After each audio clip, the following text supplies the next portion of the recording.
はい。おはようございます。っていうふうにゃうか夜中の3時でございます。えっと、まあ、作っていきましょうかね。中央モニターで、こっちの新しいファイルを作ってですね。たまにコントロール効かない時があるんですよね。あれ、なんでだろう。コントロール N。で、新しい左側に出たのか。こっちですね。これ。で、はい。で、3分以内の、これから作るのが3分以内の、縦型の YouTube ショートの動画を作っていこうと思うんですけど、なんで3分なのって話なんですけど、YouTube のショートにしても、TikTok だったり、Instagram に上げるにしても、3分以上っていうのは、制限がかかって、YouTube だともそもそもは3分超えると強制的に横動画になってしまう。ショートとして出すことができない。インスタだったり TikTok は3分以上推奨できませんっていうのが出たりするんですね。なので、こういう作品そのものに入ってくれる入り口みたいなものを作るっていう意味合いで、ショートをちょっと私は活用しているんです。なので、フォルダ分けちょっとしていこうかな。されど20打の動線としてちょっと作っていくという意味で、新しいフォルダじゃなくて、なんだっけな。ボイスドラマ。ボイスドラマ、レイ。という風にちょっと上げていきましょう。で、これが、動画欄のこれでいいかな。いつも通りのこれで、左側の方のモニターに、ここですね。作った動画を入れていって、中央の、ただ、ね、皆さんみたいな声どころじゃないかなと思うんで、この人どういう風にフォルダ仕分けしてんのとか、そういうところ見たい人多いんじゃないかな。はい。で、こっちの SD 動画とかを、やっぱり持ってる人が、ほんと強いので、SD っていうか、画像ですね。画像生成したものをここで1枚ずつちょっと入れていくっていう方向で使っていけると強いので、っていきたいと思います。はい。右側はちょっと開けといた方がいいですね。じゃないと、なんかはい。えっと、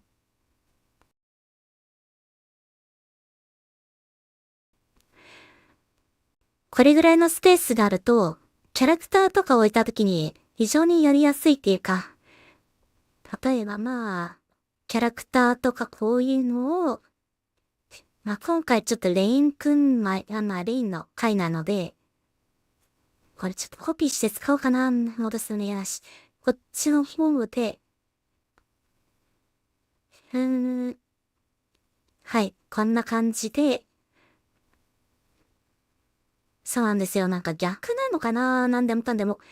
Windows と Mac の違いで、新しく何かコピーして貼っつけたり、新しいフォルダつけて Windows が左に出て、Mac が右に出るんだったかな確か。それはいいんですけど、でも、どうしよう、逆にした方がいいのかなだったら。うん。はい。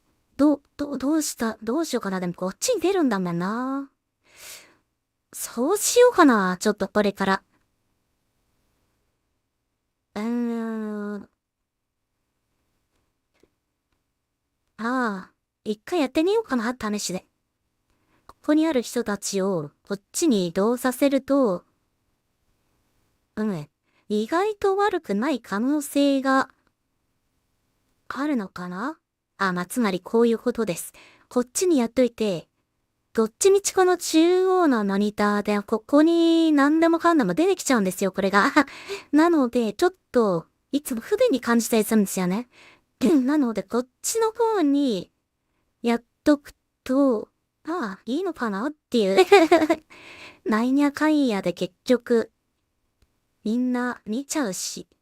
あと、左右飽きときたいっていうのはちょっとあるかもしれないですね。何をやるにしてもちょっと邪魔になっちゃうんですよ、これがまた。どうやったら使いやすくなるのかなーっていうのは普段考えることでもあるので。よし、これでいいのかな？はいはいはい。じゃあこれでちょっとやってみましょうかね。まあ、ここも結構触るところですし、どうせ画像がこっち側に出てきちゃうんで、はい。っていうことをちょっとはい。試しっていうことでした。これは私の。はい。こっちの、どうしようかな。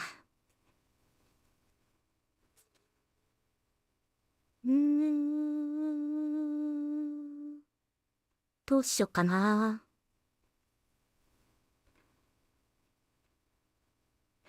黎明な復活者、レイ。まあ、1個目のやつは、X とかで流してたやつなんです。あ、これ、グリップの方が、グリッドか。大アイコンとかで、ちっちゃいな。えっと、まあまあまあ、タイトルにしときましょう。タイトル。はい。で、一応上モニターがダヴィンチ、中央モニターが台本と作った画像。で、左モニターが、まあこういう、あ、そうだそうださ。こっちの作り上げた動画と、今この OBS で録画しているあれですね。で、えーっで、右モニターが、そのチャット GPT。で、外部カメラがこんな風になってます。で、進めていこうかな。で、まずはちょっとこの、ボイスサンプルのデータを、そっちのチャッピーさんに、まず読み込ませるところから始めていきましょう。はい。そうすると、だいたい感想をパーって言ってくれるんですけど、まあ今そんな感想は求めてないんですけど、えあはいはい。大元データは当然、作者である私が書くんですけど、やっぱりそこから添削してくれるような都合のいい先生なんて私にはいないので、まあ先生がチャッピー先生みたいなものです。なので共同で作ってるのかなチャッピーっていうで、そこで、あ、チャッピーのが正しいなって思うところに関してちょっとアイデアをもらった上で、まあ、ちょっと読んでみようか。僕は一度死神として蘇った。天使たちが、はいはいはい。うーん。あー。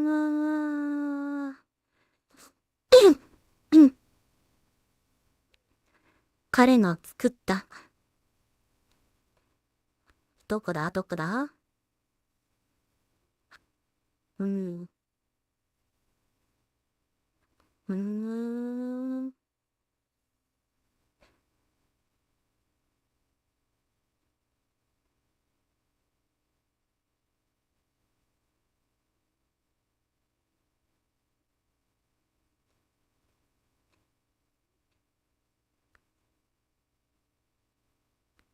いや、君が好きだまではね、まだ言いたくないな。これは、まだです。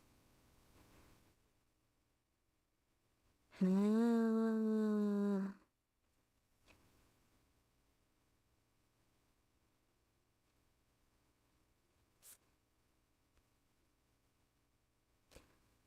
まあでもほとんど、元の分と変わらないですね、これは。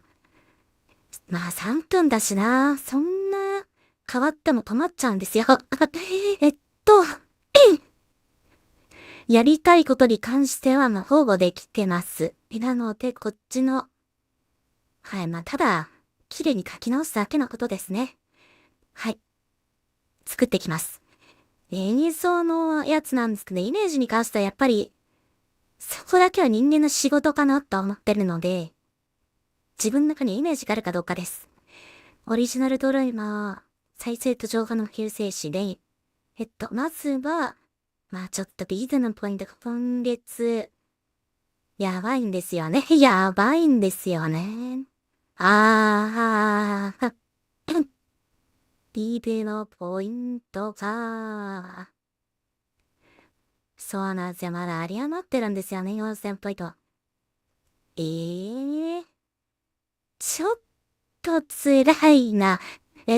その余り余ったポイントをどうしなきゃいけないかってことをちょっと考えてるんですけど、多分あと4日後に全部これ4000ポイントなくなっちゃうって、めちゃくちゃもったいないんですよ。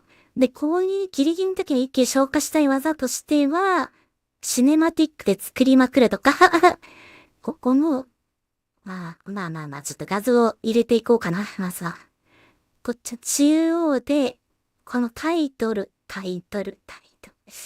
まあ、普通の喋っている彼の動画はなかったのかな確か。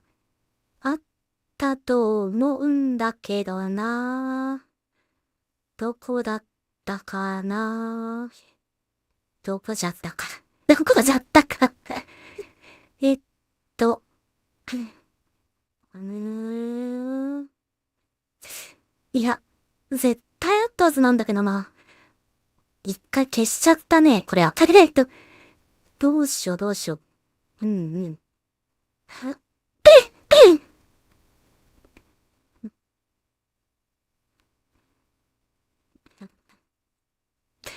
えっと、保存してるやつがあるんですよ。こういう時に。なので、こういう時にですね。そっか、わ。えっと、そっか、OBS がフレッシュ小さくならないか。こうなりましたな。モニターがもう一個ありゃいいのになーとか思っちゃう時あるんですけど、多分いくらあっても結局足りないとか言っちゃいそうだな、私。始める前にしてもいいんですけど、えっどこだったかな。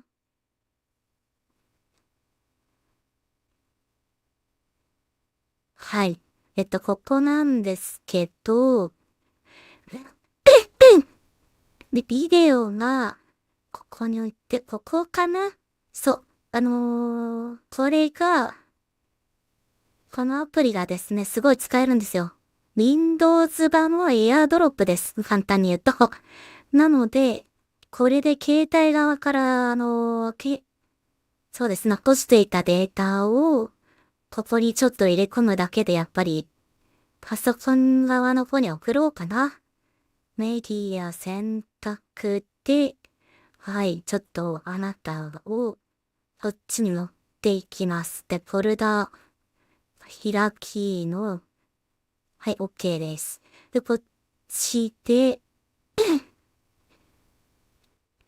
中央モニターでさっき持ってきた、普通の彼の写真ですね。これをちょっとナンバー1にしましょう。で、簡単に言うと、このタイトルの、ただ文字抜いたバージョンです。えっと、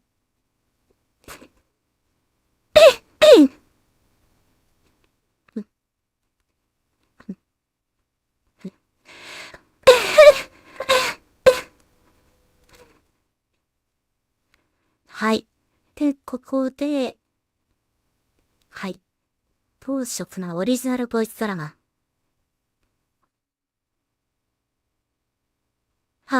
多分私で読むんだとしても、この2行かな。オリジナルボイスドラマ。再生と浄化の救世主。これを普通に言うと、あ、あ、あ、聞こえるだろうか。はいはい。オリジナルボイスドラマ、再生と浄化の救世主。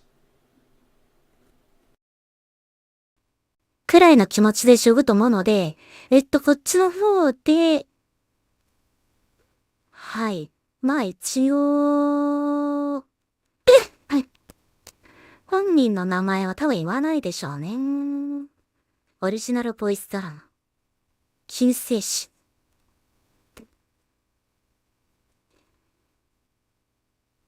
これを、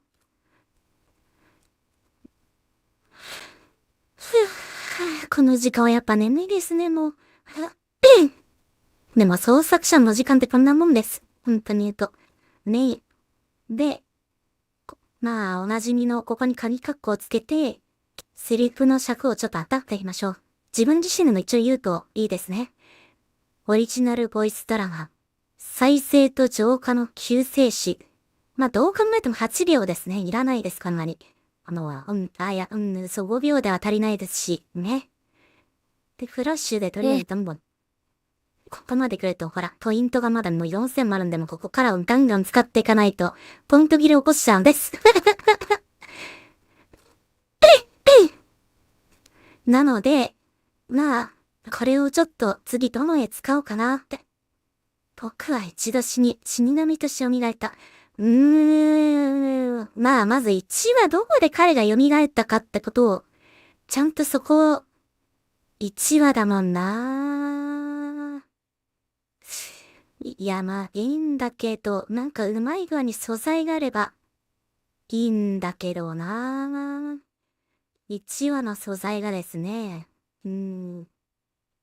あるかな。私のね、1話が、されど。1話がね、これなんですけど、今日もまた、命の一つをもらってしまった。何のために人は生きているのだろう。意味なんだ。なばかり先に言って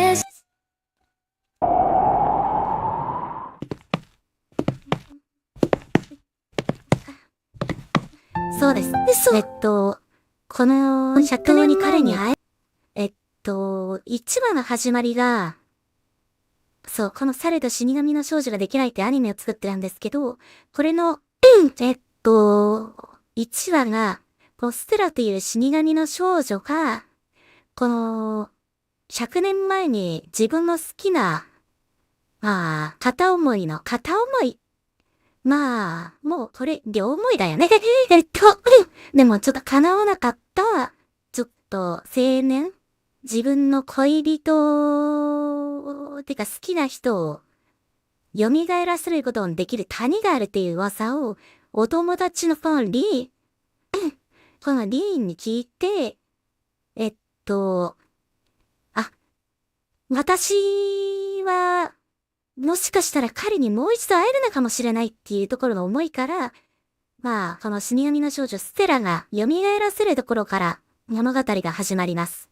で、その生命の谷という場所まで来て、お花畑のある死と天国の近くにある境界線のある場所の生命の最奥部まで来た時に最新か。積んでもいいよね。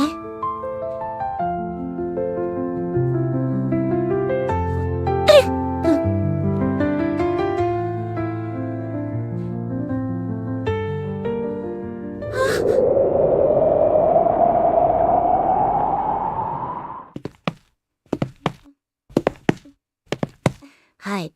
ちょっと1話なので、あんまり画像が綺麗とは言い難いんですけど、まあ、こういう生命の谷の場所ですね。で、ここでちょっと写真撮れないのかな何か。修正なんですって。まあ、できるんだ。できないか。できない。できなかっただ。全然違った。コントロールと S かな確か。違う。どれだっけボタンが。シフトと、スタートと、S ボタンで、こういう風に、写真を、こういう風に、コピーしちゃいます。Mac でもこういう技は使えますよね。で、今、ちょっとスクショを撮ってみました。で、スクショを撮って中央モニターのマークアップと共有。で、こっちの保存か保存して、いいですね。もう保存されてます。で、これで OK です。で、この1話のシーンをちょっとまだ使えそうなんで一応出しときましょうかね。で、一応宣伝です。こっちの1話、やっぱり見ていただけると、やっぱり嬉しいです。反対物語で。こっちの、アニメはやっぱり1話が全てみたいなところがあるので、全部とはいけないんですけど、時間的に。銀河鉄道の方も、頑張って、1話作り直したいなって思ってたんですよ。そうです。あと、みんな、そうですね。私もまだ無名に近かったりするので、入地音8000人は来たんですけども、登録者が。こっちの、全然たとえ8500いったとしても、やっぱり、動画が、だいたい1週間ぐらいか。いや、2日か。よくて2日くらいで、自力で飲ませるタイトルとかジャンルであればいいんですけど、逃しきれないんですよね、普通に考えて。そんな簡単に無名の人の作品が。なのでやっぱり、広告機能みたいなやつを使ったりして、ちょくちょく一回、剥がしたりもする人もいます、普通に。で、一話を興味を持ってもらって、自分で、それなりに宣伝をして、1話に興味を持ってもらった人が、2話あるんだ、3話あるんだって見つけてもらうものがやっぱり目的でもあるので、すごいありがたいですよね、ありがたいってか、そういう YouTube の公式のその広告機能っていうものを打って、自分で宣伝を打って、こういう風にやっていくと、見てもらいやすいと。でも逆に言えば、それを打ってもなお見てもらえなかったら本当に実力不足ってことになっちゃうので、そこはもう認めるしかないところです。ただ1話はちょっと見てほしいですよね。それなんか悲しいことに、どれだけいい動画を作っても内容が良かろうと YouTube 的にはあまり関係ない。どれだけ見られたかということしかちょっと血も涙もないロボットの判定でやっぱり決められてるので、2日間で伸びなかったものに関しては、もう逃さなくていいやって言って強制的に YouTube 的に見せなくなっちゃうんですよ、これがまた。多分。ね。これがはい。私のジャンルで、みたいなやつでやりたいと思う人は、1話に一番力を入れて、頑張っててほしいですね。話がそれましたが、中央モニターのどこだっけな、生命の谷。ここの場所で彼は、一度蘇ったんです。100年前に死んだ彼が、24歳の若さで亡くなった彼が、ここの生命の谷という場所で、ステラの命や、を吸って復活してきたっていうところが、このお話の第1話でございます。で、素材の、まさかちょっとこのままの画像でやっていくわけにはいかないので、どこだったかな。背景フォルダもこういう風に撮ってあるんですけど、これも、一番最初はミッドジャーニーとかで絵を描いてたんですけど、最近もう、一緒なんですよね。チャッピーに描いてもらう。一緒ではないんですけど、もう絵描くだけだったら、もう私ぐらいのクオリティのレベルだったら、チャッピーで十分だって判断したい。ちょっと今火薬状態なんですよ、ミッドジャーニーの方が。一発のキャラクターでめちゃくちゃ綺麗なやつを出したいって言うんだったらミッドジャーニー OK なんです。でも、なんでもかんでもやっぱり綺麗にしすぎてしまうと、ずっとその絵のクオリティで作り続けなくちゃいけなくなるっていうデメリットもあるんですね。これがまた。綺麗なもので頑張っていきたい勝負をする人にとっては、ミッドジャーニーを作る方が圧倒的に良かったりするかもしんないので、そこは、はい、用途次第ですね。もうこのクオリティでずっと行くんだっていう人にとっては、まあ、チャッピーの方がいいよ。本当に、多分、楽んですけど、それに楽だと思うしね。一つのところで会話も、相談も、ね、絵も描いてくれるってなったら当然、これに3000払うとコスパはいいと思います、本当に。はい。で、とりあえずこの蘇ったという場所、そっか、一応指示は、今から絵を描いていきます。今から君には、絵を、9対16で、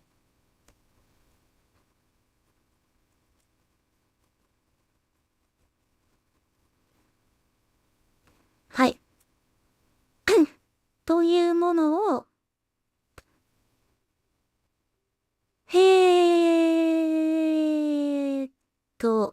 はい。生命の谷もやっぱり、彼が、一番最初の一話の絵が、こんな感じの絵じゃないですか。わかりづらいんですよね。なので、一応一話のイメージとして言っとくと、はい。生命の谷、ステラが最初にやってきた谷はこんな場所です。はっきり言うと。で、ここのところの最奥部、ここの奥のところのところに行くと、復活の間っていう場所が存在します。復活の間深部。で、こっちの復活の深部。ここから、霧の中で見えないような、もう天国ですよね、完全に。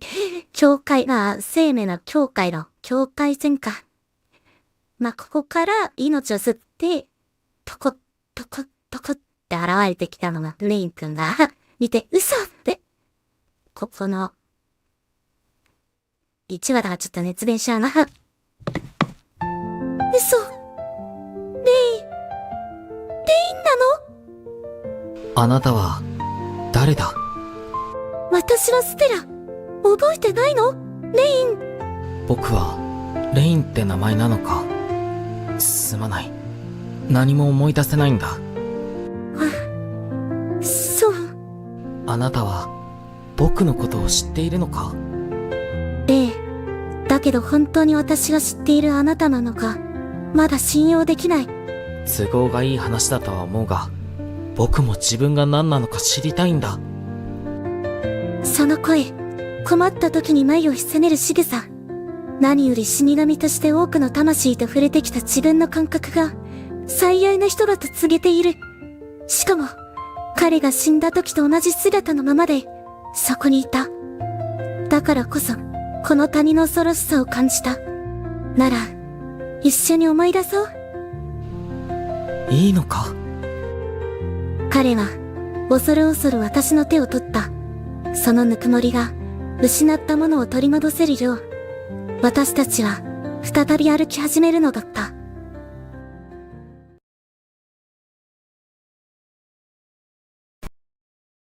して多くの魂と触れてきた自分。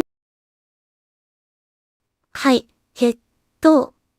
一応こういう感じな一話なんですけど、この青年のために別に綺麗に書き直すということですね、今から。で、ここの、どうしようかな。オリジナルボイスら。まず動画ができたですね。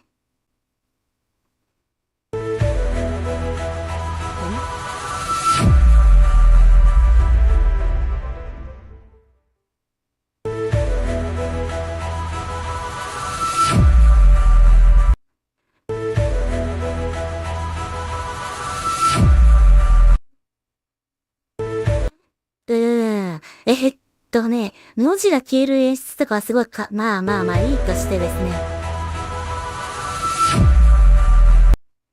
この BGM は合ってないな。勝手に DIQ が作った BGM なんですけど、そんなものは、はい、どこでしょうね。これか。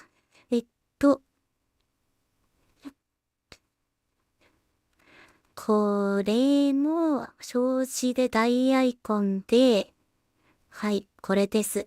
これで、幅はもう多分、無理だろうな。こうかな。せめてここを3つぐらいは並べたいので、これで作ったビデオは1と。タイトル。で、こっちの上のダヴィンチリゾルブ編集ソフトに投げてしまって、はい。こっちの想像以上になんかできたあれが。まあ、はい。この交換は本当にいらんので、でもどうしようかな、文字が。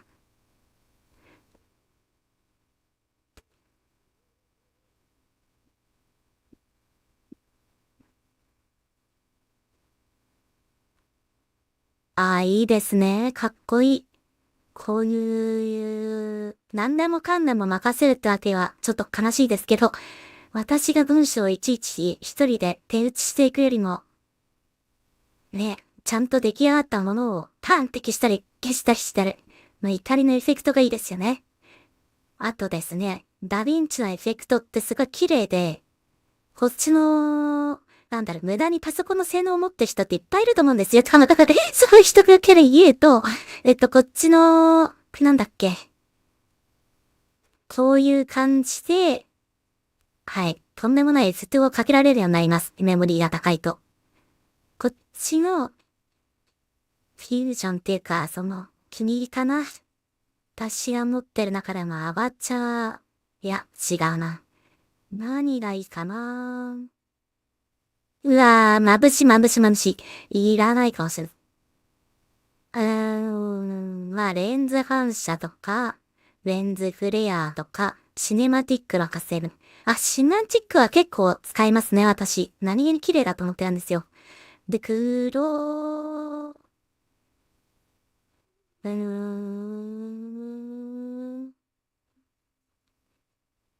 んなに光られても困っちゃうしな。まあ、これはちょっと重くなっちゃうので、動画の3分できた後の仕上げに使う技ですね、結構。はい、こういうやつです。でもまあ、ちょっとこれは後で回します。パソコンのふーんってファンが回っちゃうのでこれやっちゃうと。で、BGM どうしようかな。BGM ね。どうしようかな、BGM は。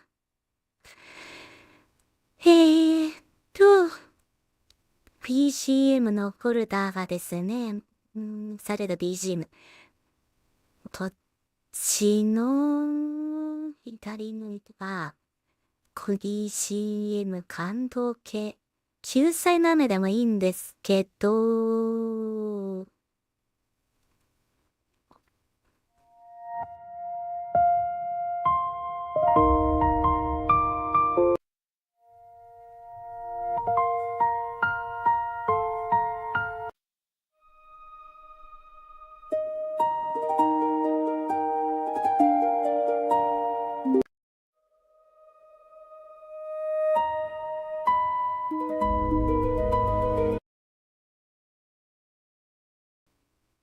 BGM は多分途中で切り替えればいいんですけど、最初の出だしとしては、インパクトを多少与えたいですよね。もうなんか、私辛いところでですね、本当に別ゲームしてるんじゃないかなって時々思うんですよ。YouTube も TikTok もインスタもやっぱり、最初の5秒か3秒で、気持ちをつかまなきゃいけないのでそういう戦いをちょっとするためには、やっぱり曲で多少インパクトを盛るときもあります。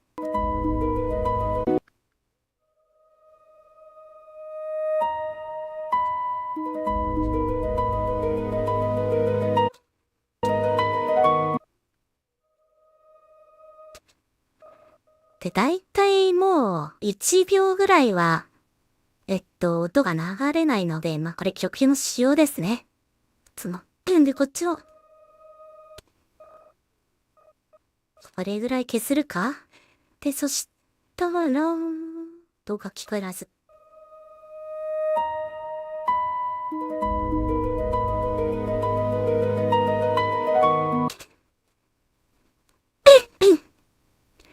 あれなんですよね。ダヴィンチでもう録音できるんですけど、映像を編集する王様であるダヴィンチリゾルブ単体では、これを、特に Windows 版はそうなんですけど、これ縦にしていくと、すごい見づらくなっていくんですね。頑張っても多分2、3個、2、3、4、4個ぐらいが多分縦では限界で、それを超えてくると、ちょっとめちゃくちゃ見づらいっていう風になっちゃうんです。これに関しては、Mac 版の方がすごい使いやすいですね、ダヴィンチ Resolve に関しては。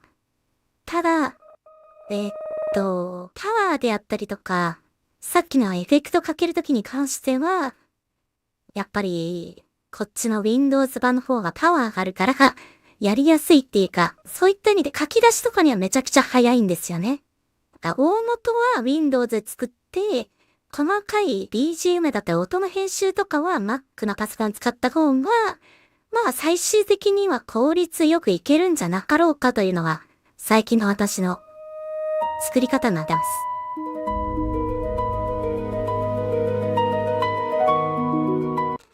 はい。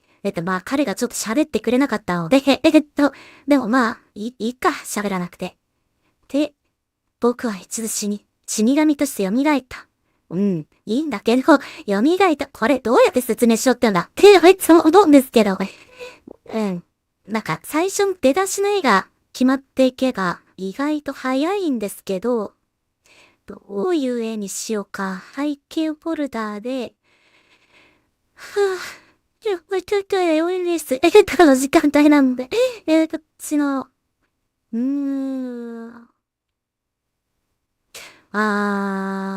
どうしようかな。いや、これは、えっと、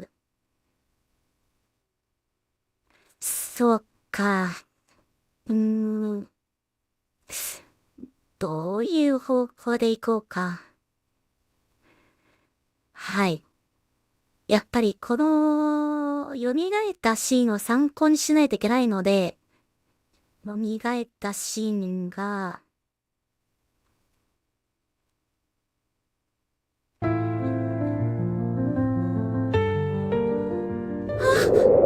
誰だ？嘘嘘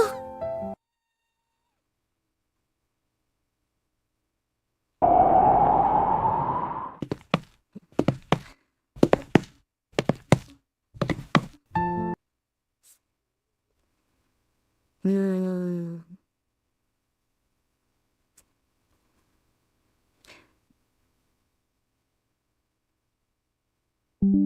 いや、嘘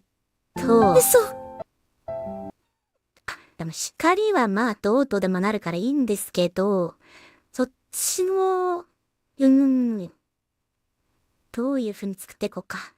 こっちの、しまった。消しちゃったね。えっと、まあ適当な絵を作るか。適当な写真をパーって撮ってしまって、ポンと、なんか、じゃあもう一個撮ればいいか、じゃあ。げ。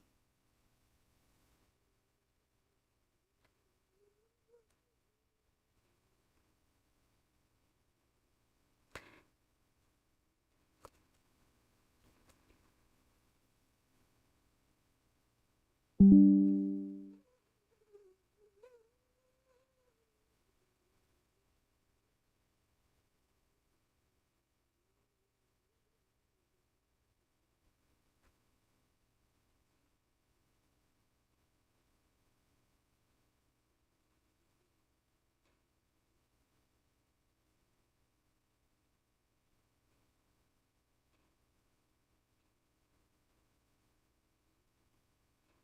ーん。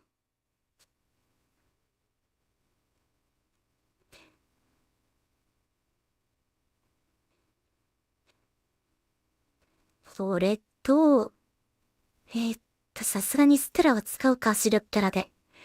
ステラの絵はどこだったかな。あれどこ行っちゃった？ステラ、ステラ。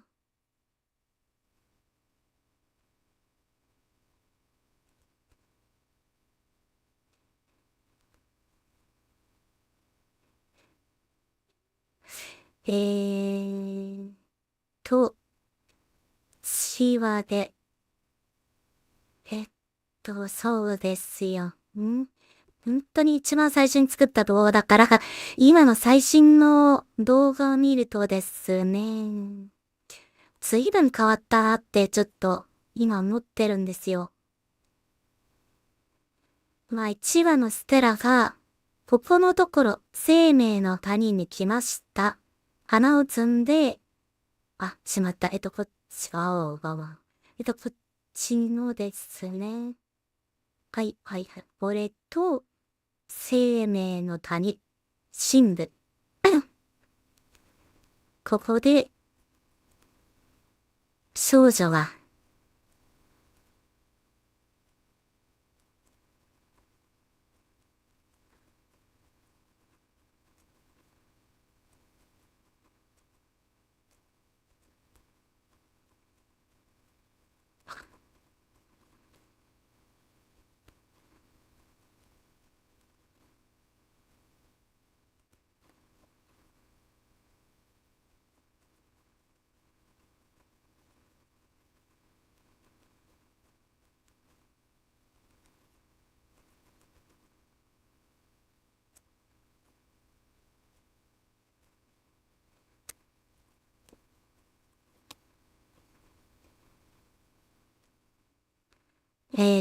出した指示が、こういう感じですね。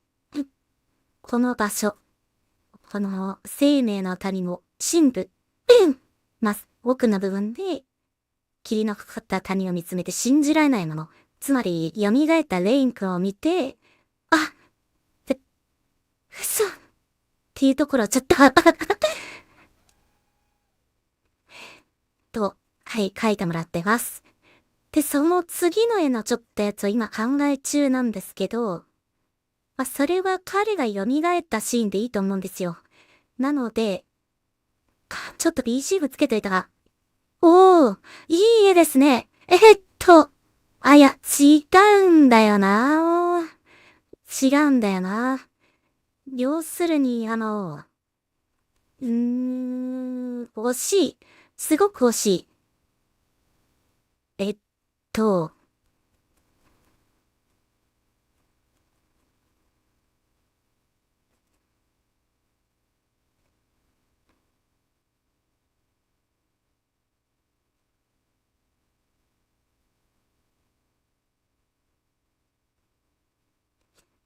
表情、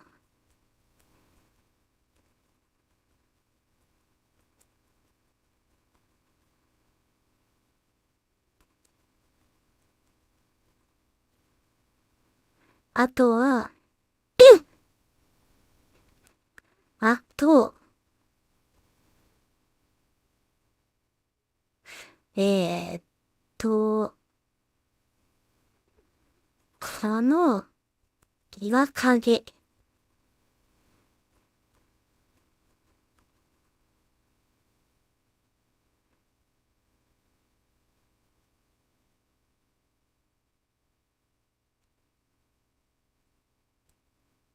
難しいな。早く言葉で表現するなって言えばいい。この岩影、霧の奥、この、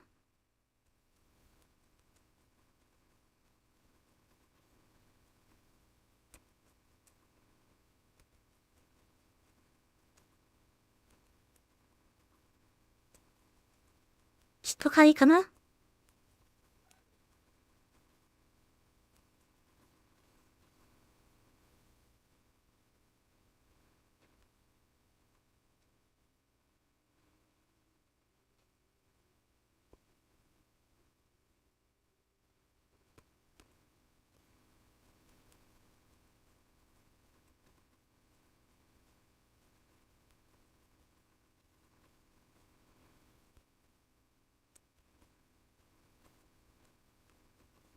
大好きな人を、大好きな人を見て、信じられない。信じられないっていう。信じられない。けれど、涙が出るほど。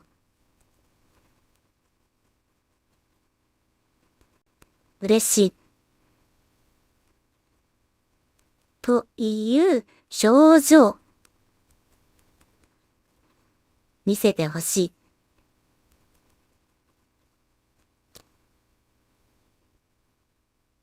9対16。いけこれで意図を理解してくれたらいいんですけど。そうです。これほんとね。これ自力で書いてたらもう私無理だね。ほんとに。すごいと思います、やっぱり。自力で書く人って。でも私の戦場はそこではないので。はい。こういう感じでやっていきますね。いやー、待ち時間で BGM 鳴らすのもいいんですけど、ちょっと、そうですよね。皆さんね、やっぱ退屈になっちゃうと思うので、これを聞いてる人が、作業系の BGM とか聞いていただければいいかな。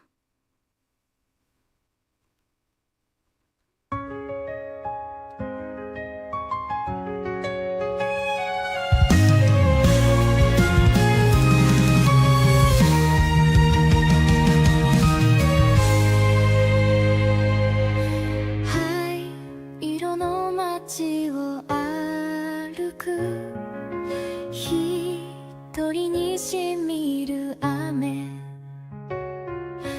君は傘を差し貸して現れて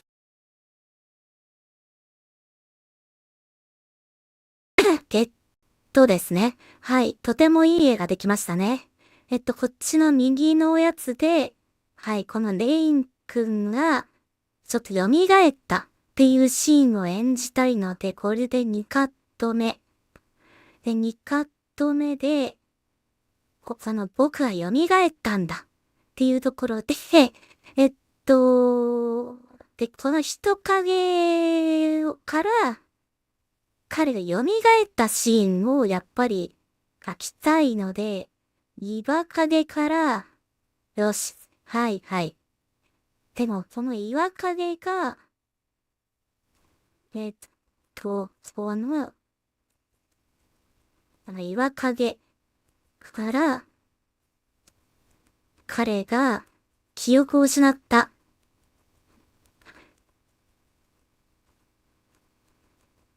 歩いてくる。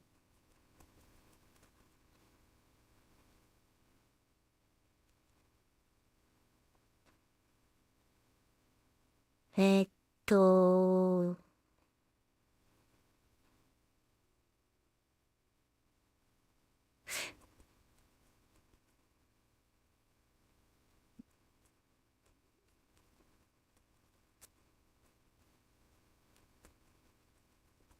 現れた。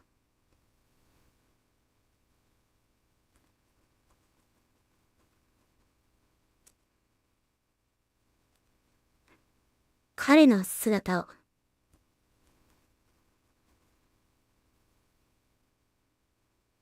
映し、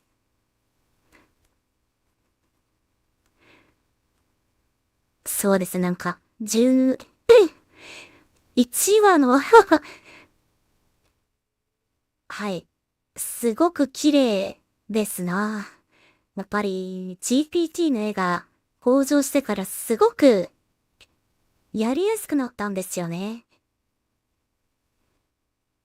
でもちょっとこれわかるかな？花畑からちょっと映像入れるかどうかちょっと迷っちゃいましたね。どうしようかな。この場所を、えーっと、どうしよう、3秒ぐらいこの場所で歩いてきたっていう。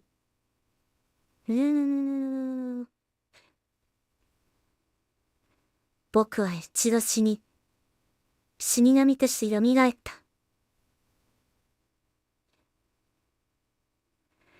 たったこの僕は一度死神として蘇ったという一文に対して、どういう絵を作ればいいんだろうってちょっと悩んでるんですよ、今。悩みも含めて創作記録なので、始めたばかりで私の体力ゲージが満タン状態なので、えっ今、喋ってますけど、後半になるにつれちょっと口数が減っていくので、それがちょっと勘弁してくださいって感じで、BGM で、オープニングで、はい、すごく、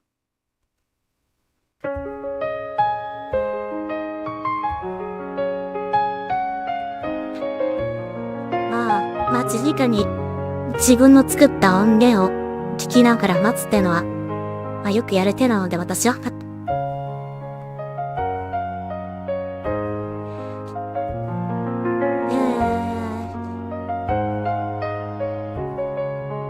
うしようかな。他の候補、ちょっと音大きいですね。100じゃでかいですね。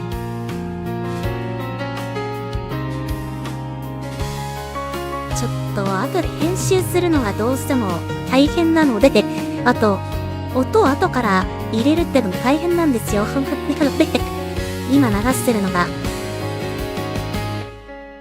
と、たまに、チューンズコアとか、Spotify、Apple Music とかで私の作ったこの BGM、アニメの BGM とか公開中なので、そっちの方が良ければ聞いてってほしいんですね。もし。あと、ここの作業をやってるうちに、まだ登録してないっていうか、まだ、忙しすぎてまだ、出していない曲とかも、もしかしたら聞く機会があるかもしれないですね。こういうちょっと作業をちょっと3時間っていうか、長々と聞いてくれてる人たちに対して、やっぱり、そういうちょっとしたご褒美があると、なんか、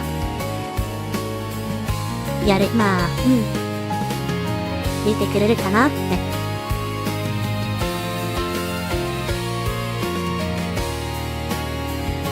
あとはやっぱり、夜中の3時とはいえど時間かかるものはかかっちゃうんですよね。できた。はい、いいですね。いいけど、これはちょっとね、暗いけど、なんだろう。はい、じゃあちょっとこれ作っていこうかな。さあ。紙の説明はいいんですけども、ちょっとさすがに2、3秒で、伝えるには不可能なので、不可能っていうか、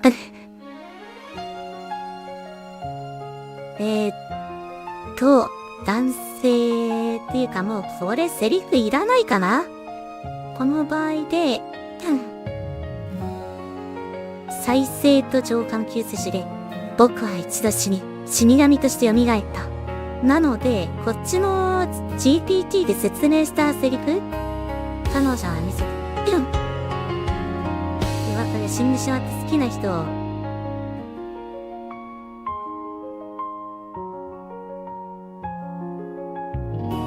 嬉しい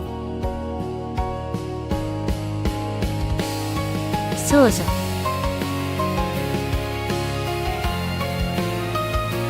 視点を外しこの岩陰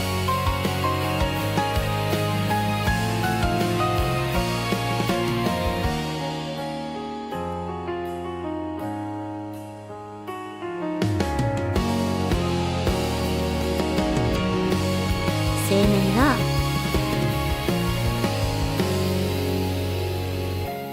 霧の中から力で現れた。はい。で、こうすると、どういう映像が出るかね。でも最初は、10秒でいいかな。でもこんなんいらないし。僕は一度死神として蘇っただけのセリフなので、5秒でいこうと思います。はい。ただ、このシーンだからな。はい。で、傷ついた仲間を癒し。これちょっと他の輪をいろいろと、はい。彼が疲れに目覚めたのが、9話なんですね。なので、その9話のシーンで、俺は君のことを吸われたみたい。ちょうど普通に8話か。人の記憶なんて辛いからね。で、途中、相互3話か。原因不明の空から降って、離れなさい。初めて、しちゃ。はい、テンデリ。はっ。向こうへ進め。あばよ。なんてこと？魔物が従うなんて、見たことがない。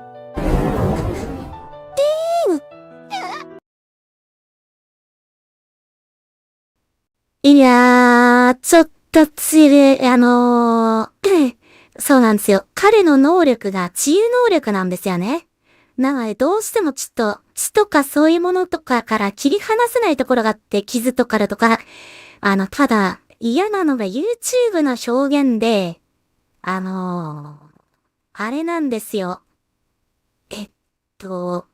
血はダメだっていう風な、あれがあるんですよね。そうなんです。それでちょっと一回制限をかけられてしまって、タイトル回収話の18話があったんですけど、そのタイトル回収話に張り切って作りすぎてしまって、ラスボスの驚異的な残酷なシーンだったりとか、もう理解できない思想みたいな、あと特に血かな？そういう残酷な注射だったり血とかいう表現を極端に YouTube が嫌っちゃうんですよ、これがまた。なので、まあそういうところで引っかかってしまって再生数が全く伸びなかったっていうちょっと悲しい思いをしたことがあるんですよね。だからいずれ18話も作り直したいって思ってるんですよ、なんかいつか。で、まあこの待ち時間の間にいろいろ画像とか作ってると、GPT に、そうだなぁと、手にした力傷ついた仲間を癒し、その癒す能力も、ここで、人ではない力を手に入れる。死神に化する薬をこの人に打たれました。奴らを。なんだこの記憶は。レイ、あなた記憶が。違う。だが、ここは任せてくれ。え？人間くん、一体何を。喋るな。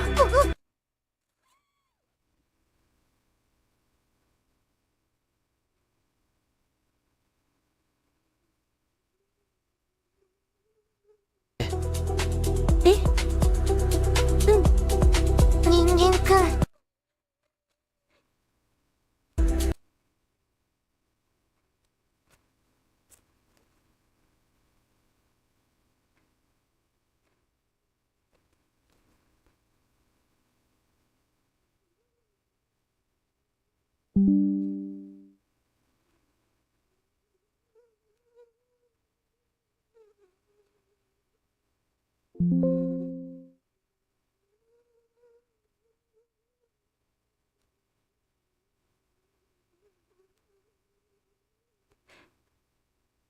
一体何を。喋るな。傷が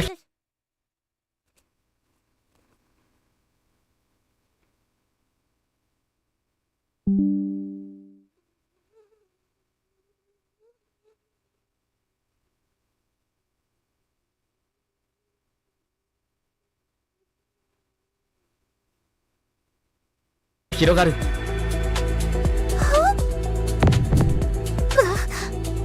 これは助かったよ。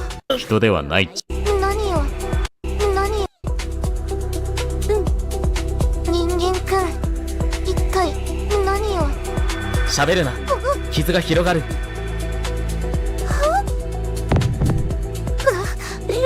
これは助かったよ。人間くん、借りをちゃんと返すよ。あレイ、あなたにそんな力は。ごめん。はい。一応、まあ、こういう再生能力を持ってるんですね、彼は。で、一応できる画像はこれか。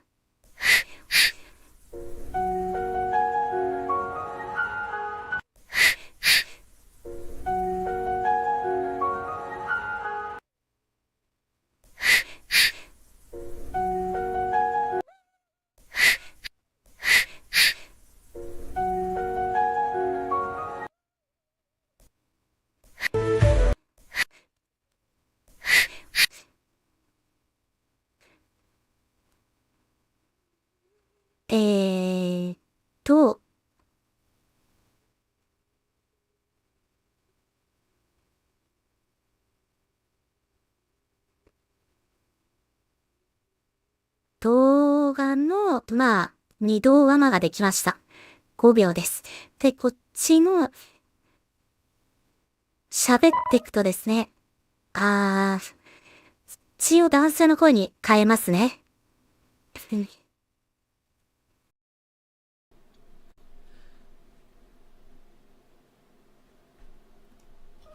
オリジナルボイスドラマ、再生と浄化の救世主。僕は、一度死に。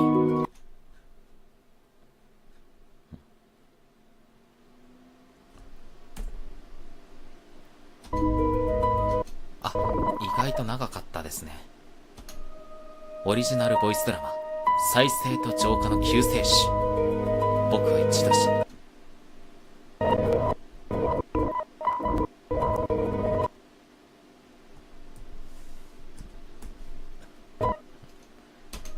オリジナルボイスドラマ、再生と浄化の救世主。僕は一度死に死神として蘇った。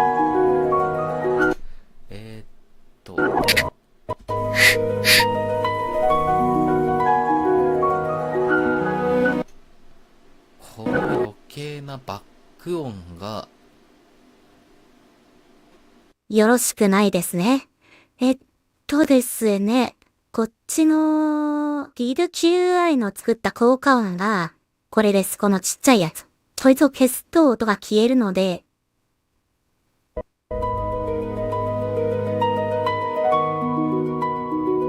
いった。女性の声のままでも。オリジナルボイスドラマ、再生と浄化の救世主。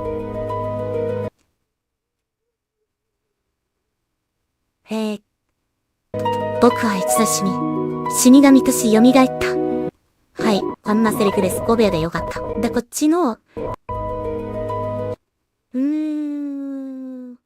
あえてこれを光にするとかなので、ここの、クロスリズルブ。違う。光かなどうかなあんまりアニメってそんなに動かすって必要も。どっちの光がいいかな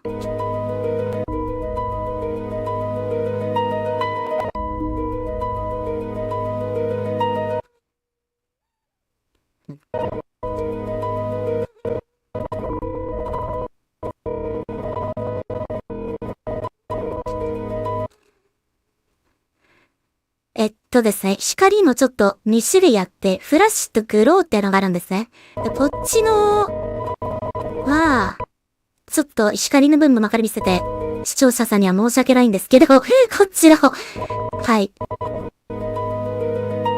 こっちかな今回は。はい。これから始まったっていう顔を見せたいので、グローでいきます、今回は。このなんか余計なヒラヒラは何だろうか。でも、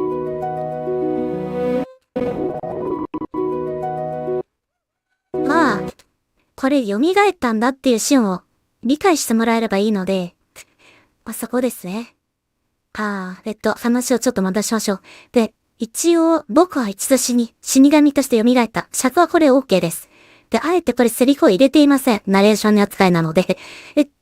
そういうやつで私が喋ればいいんですね、ここは。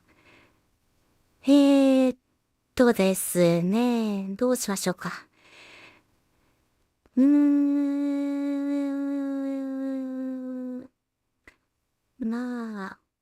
そうだな。蘇ったシーンを、僕は回復能力が使いたいだってのを一瞬で分からせるために、こっちの、右の方のチャッティさんに、ちょっと能力を手にした力は、仲間を癒し、この一行ですね。この文脈の一行。つまり能力、再生能力を使っているところをちょっと見せたいんですよ、できれば。再生能力あったかな光さっき取ったはずなんだけど。あれ取れてなかったかなあった。ただ変なところに紛れ込んでましたね。中央モニターで。そうなんですよ。ちょっと、ここら辺に絵が出ちゃうと、またちょっと出し直しになった、一回縮めないといけなくなっちゃうので。はい。まあ、それだけです。こっちの方、光の、やつついていいじゃん。よし。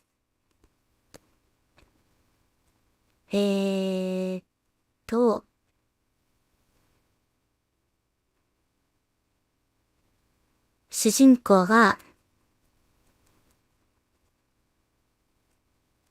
自由能力。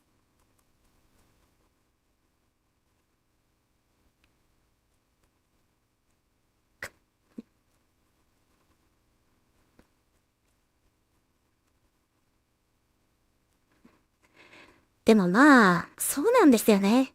彼、どっちかっていうと優しみの青年じゃないですか。今まで戦ってるタイプじゃないっていうか。どっちかっていうと、本当主人公はさっきの、ヒロイン兼主人公ステラなんですけど、青髪のシリカハットの少女なんですけどね。ただ彼がやっぱり、まあもともと挑戦的な性格ではないので、能力的にもやっぱり、こういう性格だったらこういう風な能力になるだろうなっていうところがあって、いやこれ最初めちゃくちゃ迷ったんですよ、本当に。私彼の能力どうしようってちょっと思ってて、ある程度まではちょっと予測は立ててたんですけど、決まった時はもう、はい、相当設定を頭で悩ませましたもんね、なんか。再生だけでは弱いな、と思ったのと、まあ、治癒能力を再生と叩いているんですけどね。はい。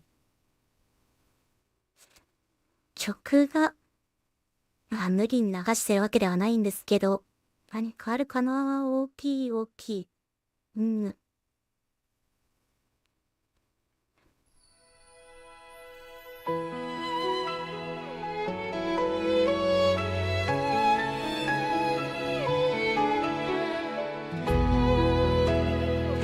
そろそろちょっと曲登録したいなってところもあってですね。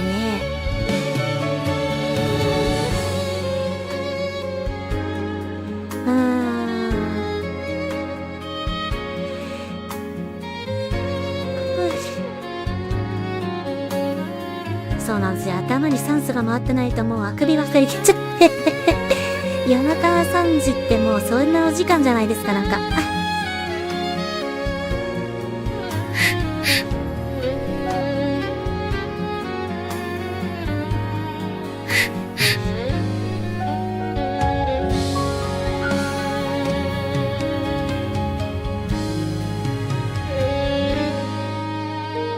アイスやリー、よかった。大丈夫？もうダメかと思った。本当によかった。ステラ大丈夫。力を使いすぎて眠っているだけよ。あの子があんなに安らかな表情で眠るなんて珍しいのよ。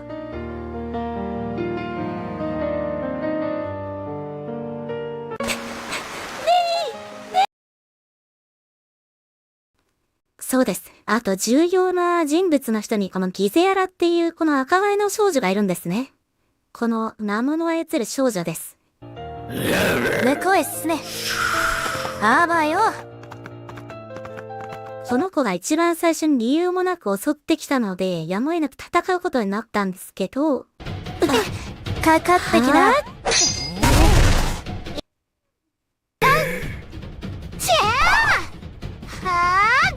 それ、明らかに癖がある。どういうこと？な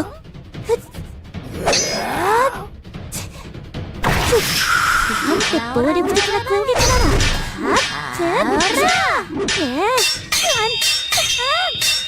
の？おとなしくくたばりやがれ。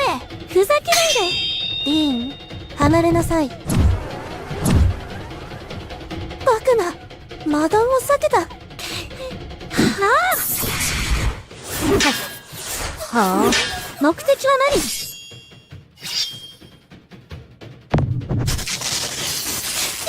魔弾の反動が。アイシアー！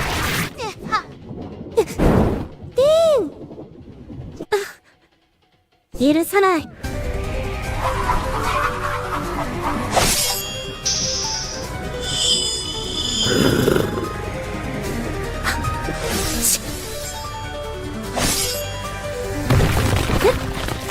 次はあなたの番よ。なんだと？ステラ、加勢するわ。ええ、二人で叩くわよ。よくもリーンも。ラメルナ！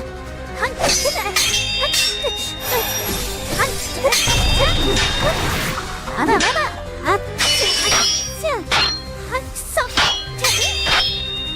そこ。俺が負けるか。なんだそのデスサイズは。二人の君なりの相手に喋る余裕なんてあるの？あっち、ああれ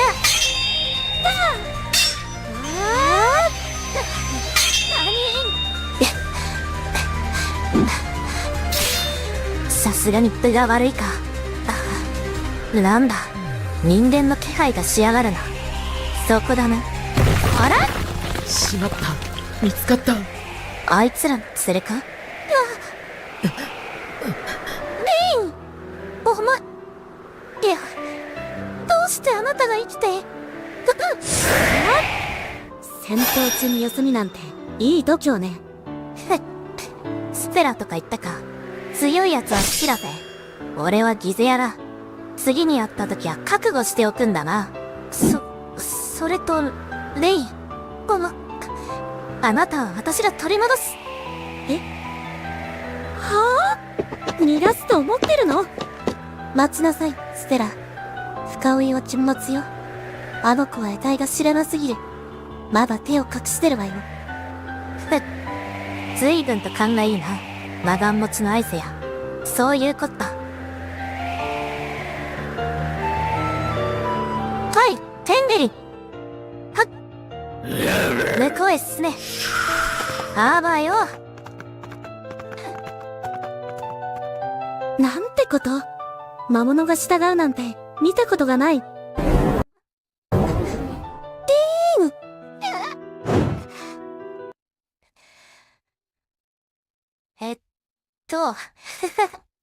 そうなんだよな。今、ちょっとギゼヤルの子に切り替えたんですが、こっちの、そうなんですよ。俺がこういう風にしてしまった、このリーンってやつなんだけど、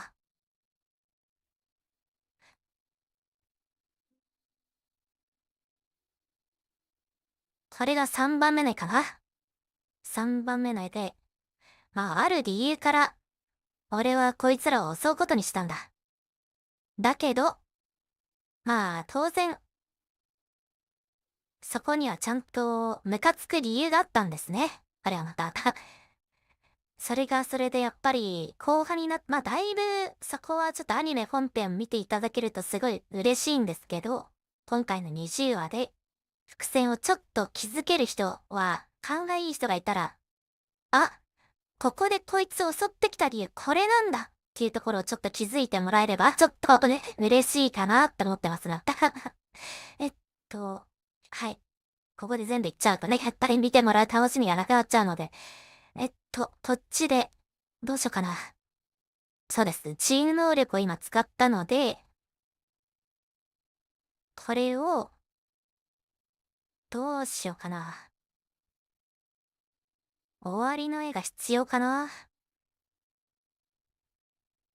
回復しきって、どうしよう必要か。これは。キャラクターで、されど、リーンのキャラはどこだ？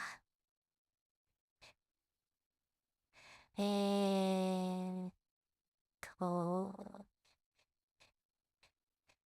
やばい、どっか行ったな。どっか行った。ですね。サブキャラクターじゃなくて。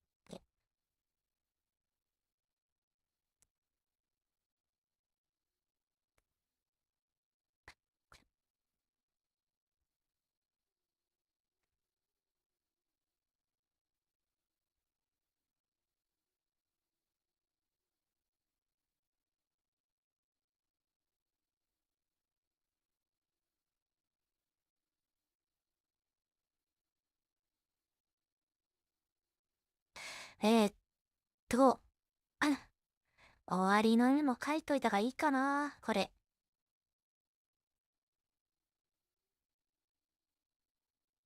助かったよ、と。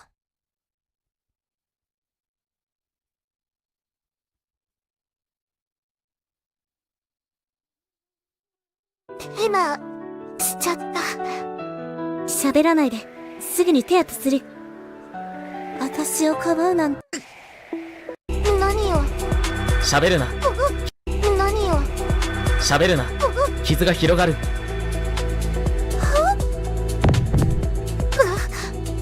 これは、助かったよ、人間くん。借りをちゃんと返すよ。ああ。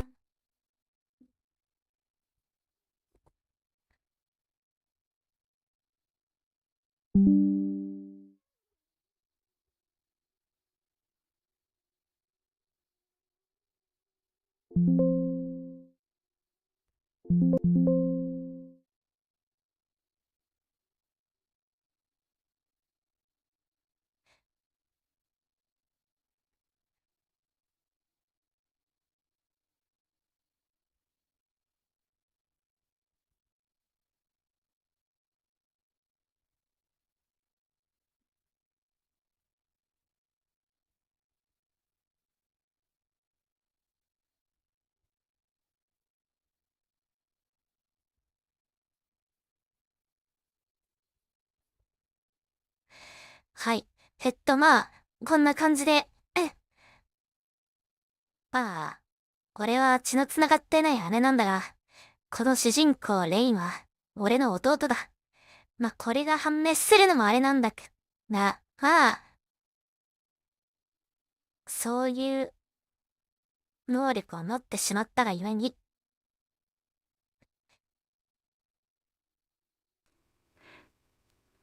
ですね。まあ一応こういう感じで、まあ最初の絵とこっちの終わりの絵を決めとくと、まああまりミスしても、ただな、ちょっと怖いな、服装は少し若干、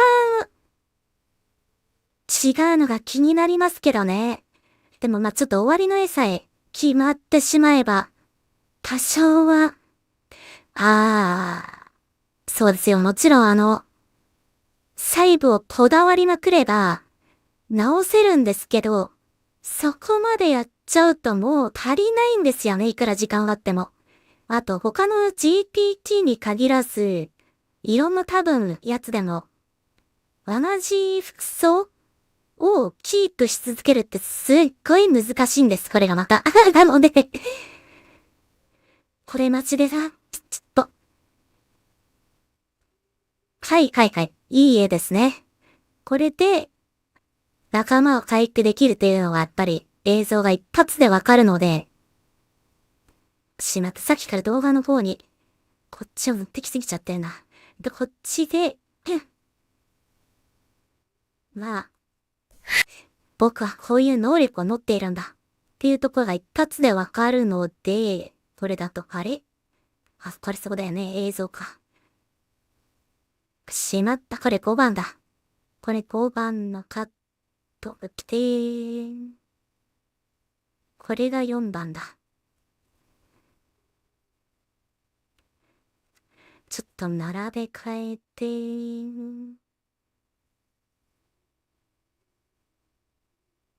で、回復能力を使っているし、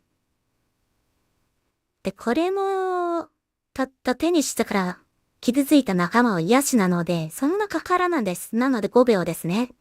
青年が、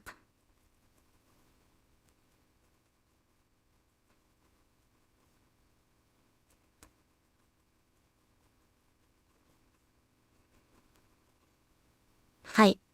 で、これは、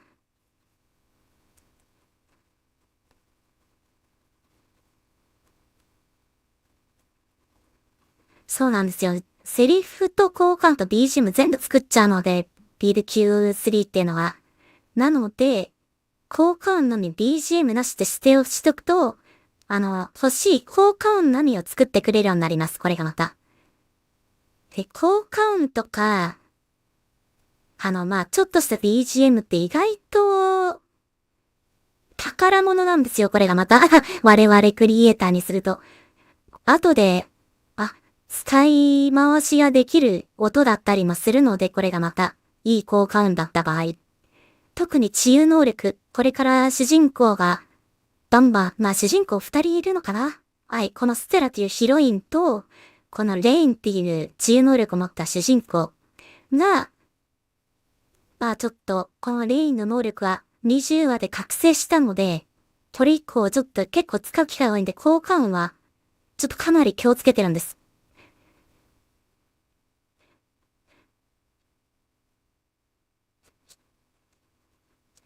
さてと、出来上がるかな。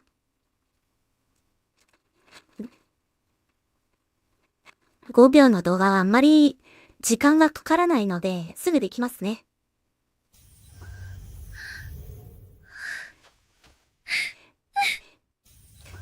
ちょっと外れましたね。いいや。そしたら、はい。絵はいいので撮っちゃいます。で、これで3番目の動画ですね。3動画目。これ、終わりと始まりを作ってる画像と違って、動画の方が当然少なくなるんで、今、画像が5枚目で、こっちの動画が3枚目、3動画っていう風にどんどん画像が増えていくんです。これがはい。で、この上か、ダヴィンチの方の、今こんな状態です。中央カメラ。こんな感じで、見えるかな。で、こっちの、音はいいかな。はい。オリジナルボイスアーは、再生と浄化の救世主。僕は一度死神として蘇った。はい。ここはちょっと曲がって方がいいので、ダヴィンチって他のアドビがどうか使ったことないからわかんないんですけど、私。ここの余白がないと、トランジションかけられないんです。ディゾルブって一番簡単な設定がかけづらくなってしまうので、ちょっと余裕を持って作ってたりしますね。ここです。これぐらいの余白がないと、ここを、このまんまじゃ、ここをただ繋げるだけだと、ここのクロスリゾルブってやつをやっても弾かれちゃうんです。これでポンつけられませんよって。なので、ここの動画と動画の間こういう風に、つなぎ目を、こういうやつですね。おっと。で、ダヴィンチスピードエディターっていう道具があるんですけど、これか。見えるかな？これです。こいつの、このロールってところを押しながら、見えるかな？このロールっていうボタンがあるんですけど、こいつを押しながらやると、よいしょ。さっきの上のモニターに戻すと、はい。このロールをしながらだこういう風に入って、動画の、どういう風に、なんて言えばいいのこういう風にできます。すると、スッと映像切り替わるっていうか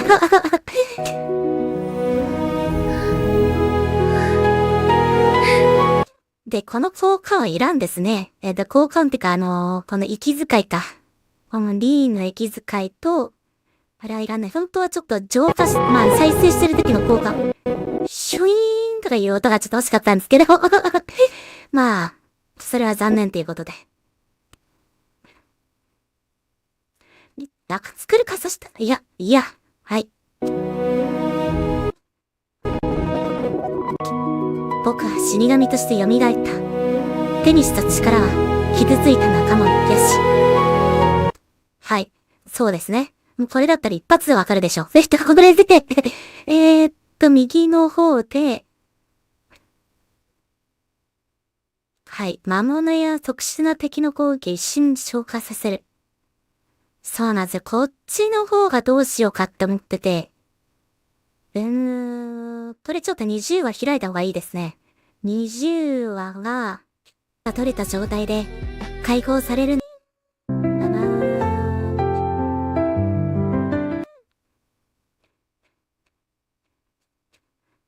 いい家だな。一瞬で浄化する再生の力。そうです。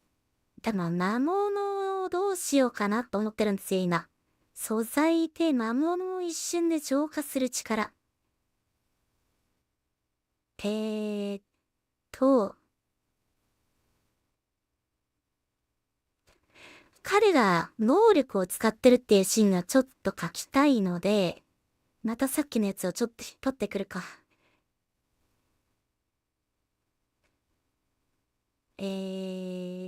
ですね。どこがシーンだったかな。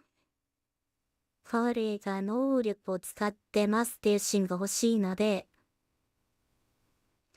能力。どこだったかなそれだ。GPT は基本反応速度は、携帯の方が速いです。とっても。なので、携帯から指示を送って、パソコンでリロードをかませながらやると、とても速いですね。ダウンロードか。はい。はい、これだ。これで、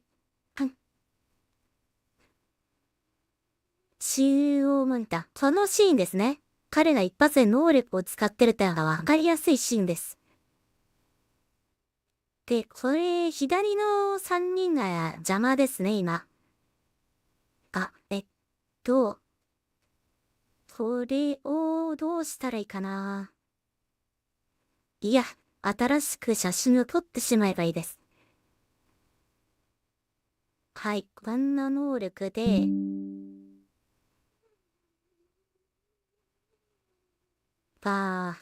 これで保存しちゃいましょう。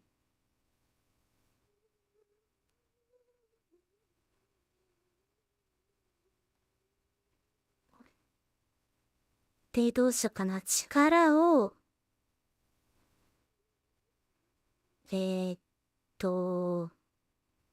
暗い森で、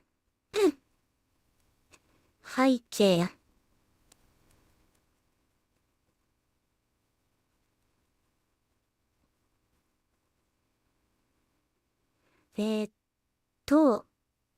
素材で、魔物たちがいるんですけど、この世界。基本はちょっと狼型の魔物かな。こっちの、どこだっけ。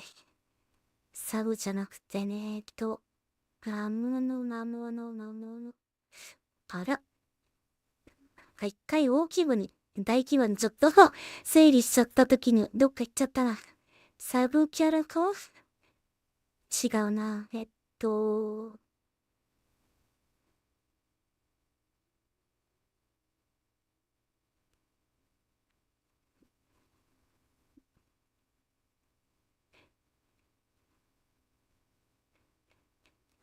そうです、そうです。魔物たちです。この魔物たちを、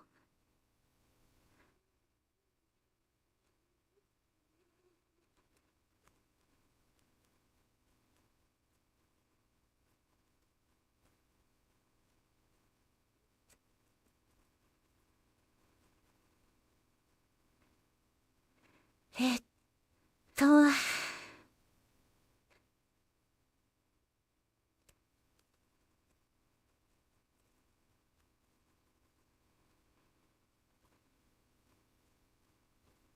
これですね。9対16。で、多分魔物まで書くかわからないんですけど、ここちょっともうポイントが今もう4000もあるので、ちょっとここでシネマティックの力をそろそろ見せてもいいかなと思ってます。はい。ビル Q9 はすごいですよ。ギル Q3 か。そうです。なんかちょこちょこ買っていくと、なんて、ポイントの蹴りは、それなりなんです。コスパはいいんですけど、逆に使い切れなかったら使い切れなかったで最悪なので、これがまた、あと、やっぱりネット回線が命ですね。この AI 作る人たちにとって。よいしょ。もうすでに1時間35分経っちゃってるので、こんなお話で。でも、はい。これからやっぱりこういうやつを作りたいって人にとってもお役に立てればなって思ってるけど。これがな BGM つけられたらいいんだけど、編集するのがとても大変すぎて本編作りたい人だったら、こっちのされた BGM で、はいはい。特殊能力か。さっきの音だと、どういう音がいいかな。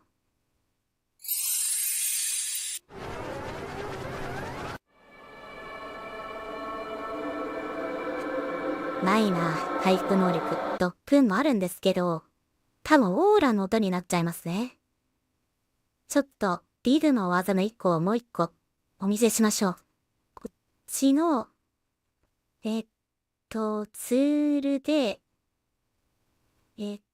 どこだっけ。違うな。ツールで AI 効果音ってのがあります。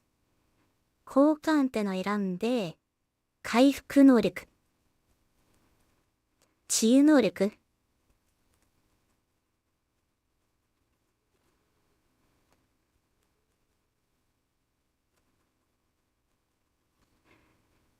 ていう音を5秒で作ってちょうだいって。ポイント消費が1で、効果音をちょっとことで作ってくれるので、本当は多分動画込みで、やっぱりそういう再生能力を使ってしまうと、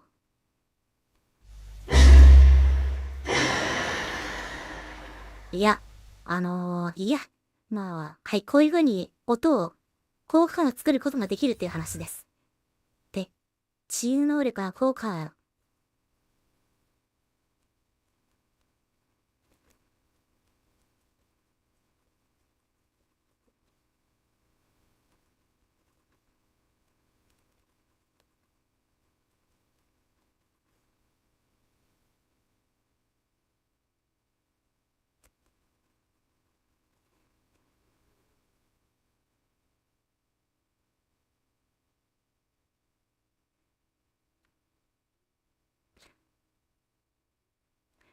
はい。これで、この僕の使ってるこの治癒している時の音を、ちょっと今のうちに作っておこうかなと。息遣いもいらない。気遣いなんいらない。キャラは喋らない。これはちょっと、交換作りの一環ですね。そろそろこっちもできてくれていいんですけどね。一回おかしいなと思った。いい絵ができます。いい絵できました。それです、これです。で、この6で、えっどうしようかな。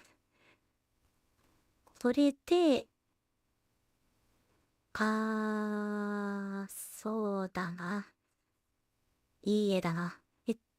と、うーん、魔物たちの絵はどこ行ったっけさっき。また後で整理し直さないとな、これも。わかりやすいように。そうなんです。意外ともう、データをどこに保存したかってのが一番重要だったりするので、自分が忘れない位置にやっぱり、やりましょうね。こっちの、魔物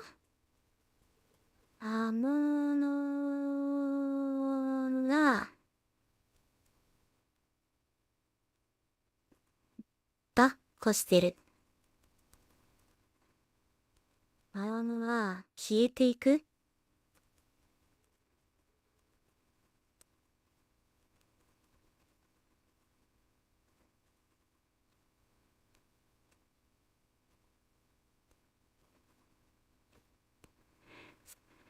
はい。ちなみに彼らの強さは星1です。星 1! そうです。強さレベルっていうのをちょっと最近作ったんですけど、もう彼らがどれぐらいの強さで、楽に倒せなく星1ぐらいの差があるとやっぱり強いですよね。わかりやすいかなってのがあって。ハマティクス。サニス。YouTube のアリティクスはあんまり映っちゃいけないのかな。でもまあ。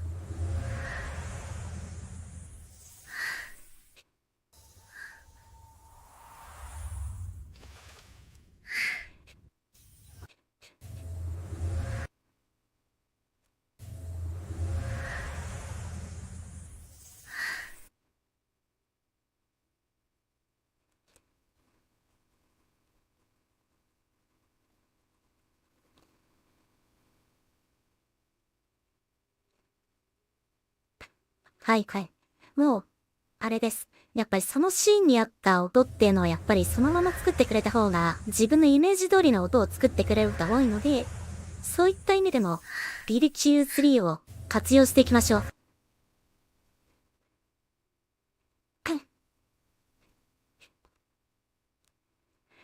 で、画像も作ってくれてるのかな？いやいやいや、青年じゃなくて魔物だけを描いてほしいんだよな。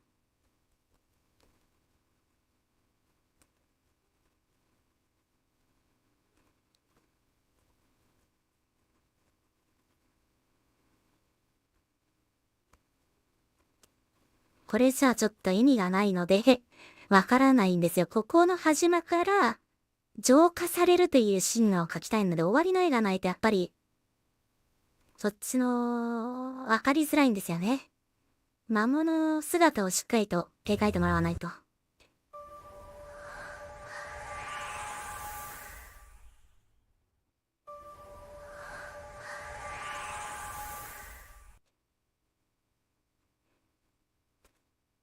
ドクンと。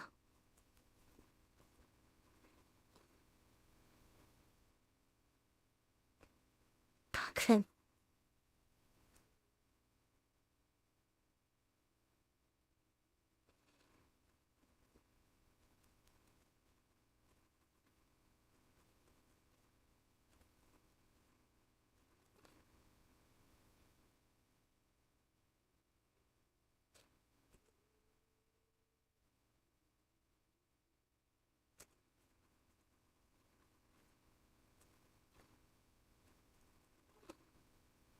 はい。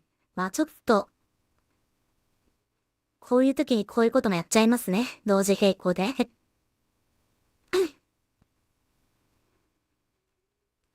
はいはい。いいですね。で、それわかるかな？まあ、消えてく浄化の絵はいいんですけど、うん。これ元々の姿形がわかんないと、この下半身部分がちょっと、うまく貸し出してくれるかな？はい。まあ、ちょっと一回、こういう時は様子を見ます。どういう感じになるのか。主人公の回復能力で、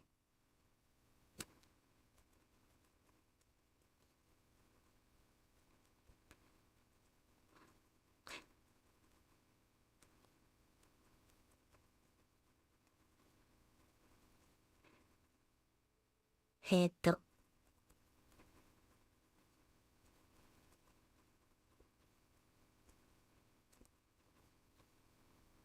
一回ちょっと、シネマティックで試すフラッシュで試しちゃいます。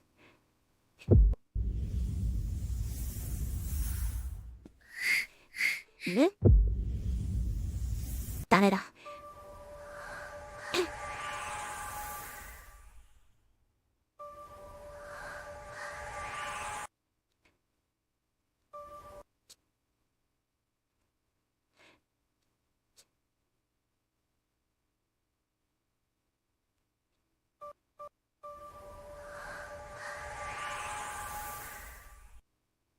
いいですね。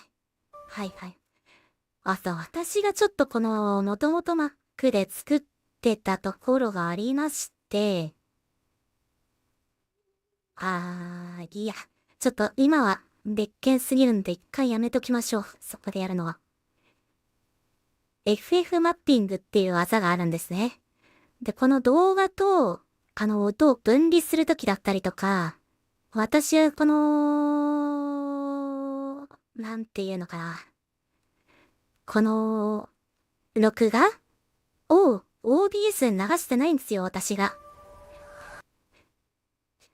ここの OBS っていうのが、この今、録画しているソフトだったり、この動画をそのまま配信開始ってすると、YouTube 側のキーがあれば、配信がそのまま配信されるんですけど、それを生配信とか言ったりするんですけど、私はちょっと今、作業中だったりするので、そのままの録画した動画を、後でちょっと編集をかけて、皆様にお見せするってことのスタイルの形で、今の自分には合ってるなと思ったんで、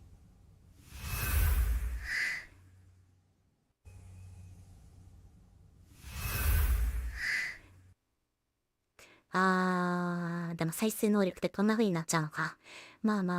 いいんですけど、ちょっと交換群として、ここは取っといていいのかな？交換。わお。と、あれ、これか。はい。えっと、それをですね、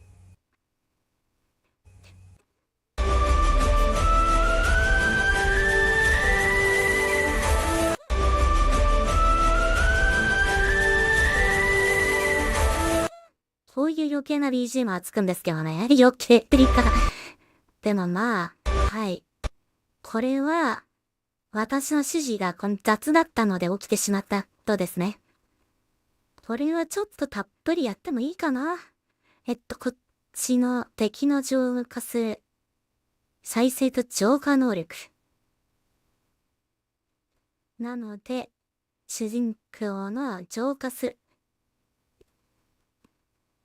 主人公の能力、回復ってやっちゃったからか。浄化する狼型の魔物たち。アングルの壮大な、こういう時は戦闘なので、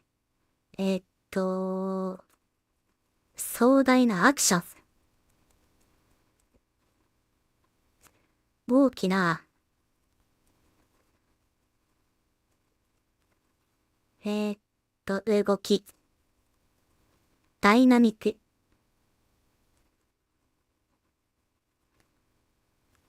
で、様々な、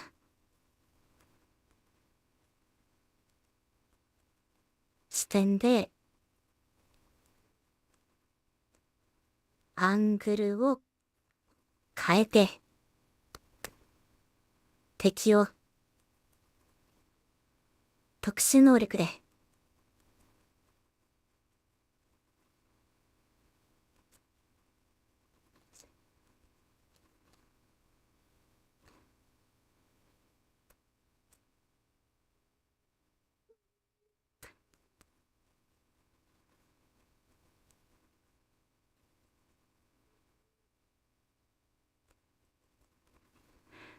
かな？で、これで、フラッシュではちょっと弱いので、いろんな視点を借りてたシネマティックの方が、操作が効きやすいです。その代わり、映像を作り込むのでちょっと時間がかかります。その代わり、一発を出すのが54も使うので、余裕がない時には使えません。この技は。で、今のうちに別のことやりましょう。次が、再生と浄化の力までは行くでしょう。その代償として僕は記憶を失った。はい。それを、そうだな、場所の背景で、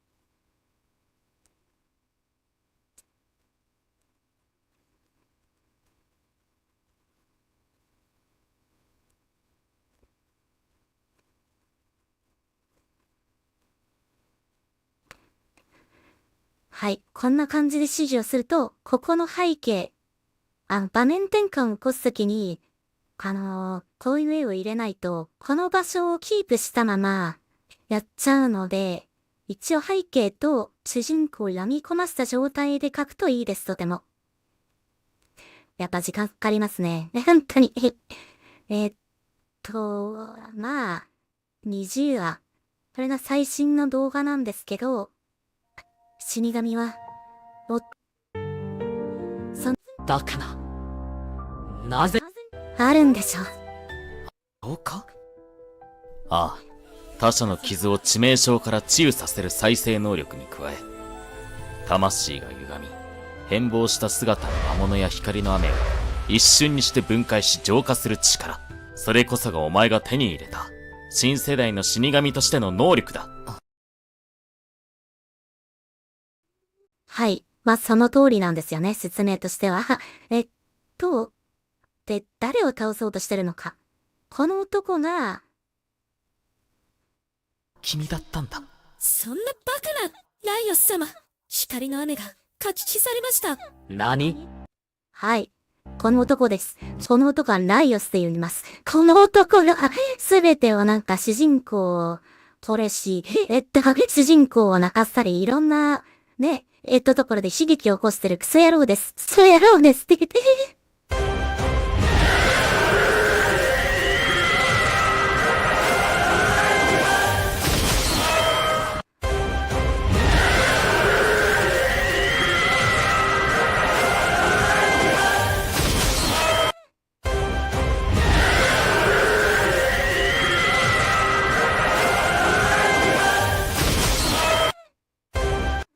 長いですね。長いんですけど、ちょっとこれ5秒にしときましょう。こ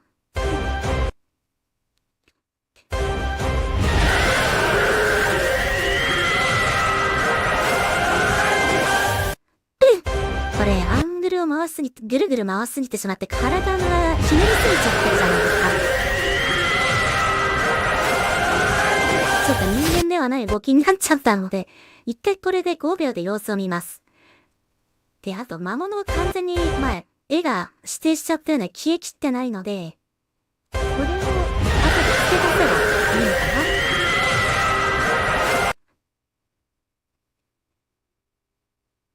で、多分こっちの絵ができたかな。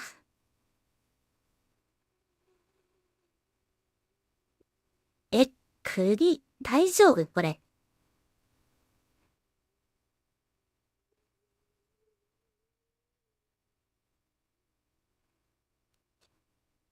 まあ、これ、会話のそれ、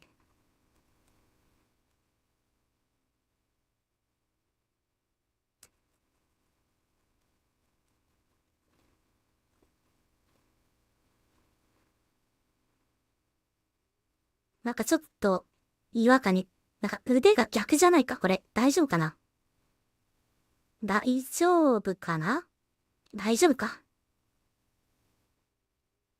そっか。大丈夫かなはい、いけますね、いけますね。はい。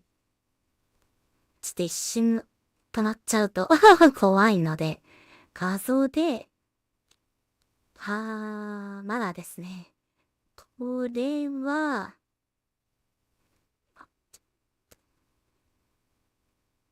その対象として僕は記憶を失った。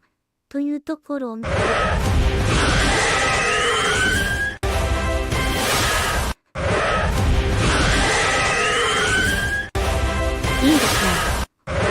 はい、いいです。とてもいいですよ。これで、4カット目かな。これが4カット目です。4ビデオ、4動画目。で、これが、消化され、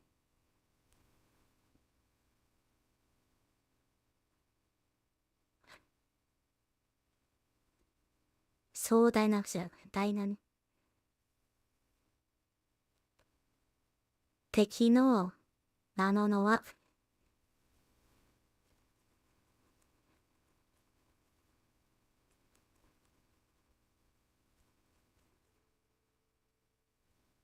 特殊能力ね。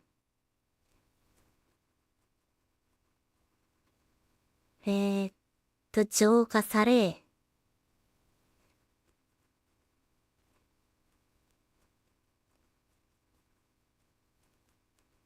跡形もなく消え去り、残ったのは、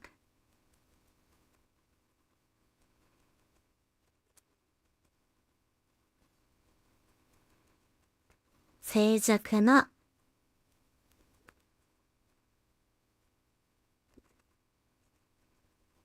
という風な指示を出すと、ここあえて終わりを決めません。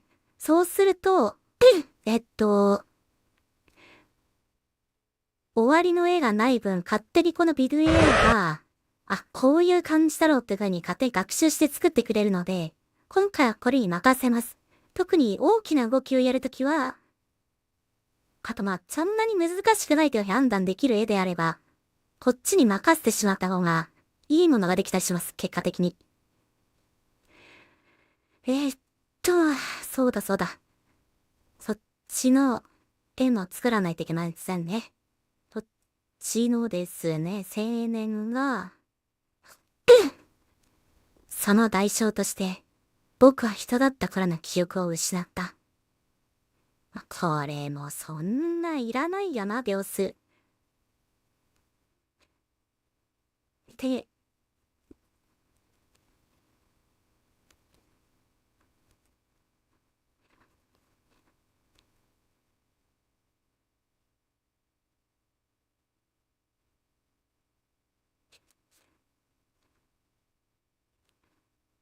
まだ7余裕ありますけど、ちょっとできれば、銀河鉄道まで行きたいんですよね。行けるかな、体力とそれが。打っていただける、は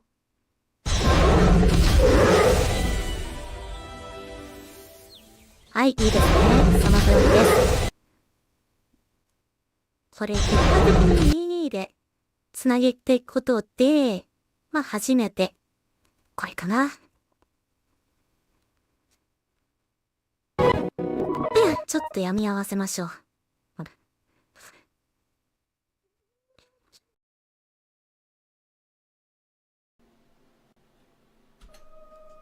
オリジナルボイスドラマ、再生と浄化の救世主。僕は一度死に、死神として蘇った。手にした力は、傷ついた仲間を癒し。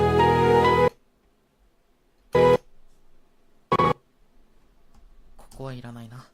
で、こっちで、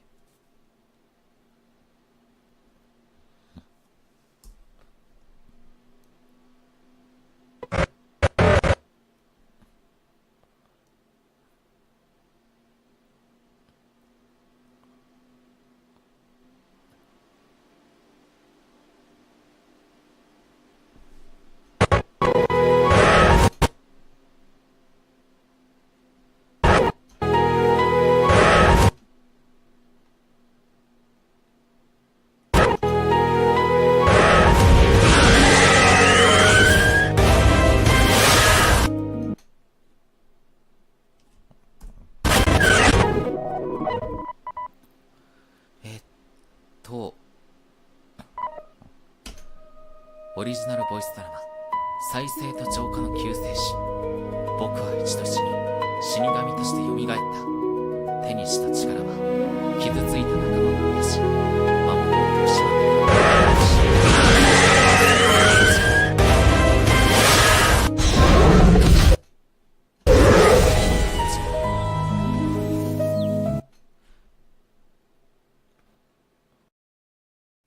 はい。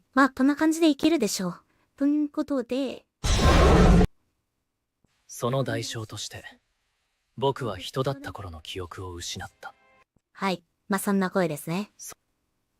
私ね、そんな安男の声じゃないんですよ。これが意外と、なかなか難しい声なんですよね。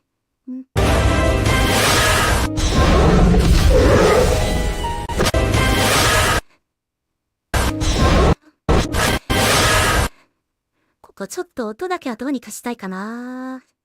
音がですね、広げないとダメか。ここな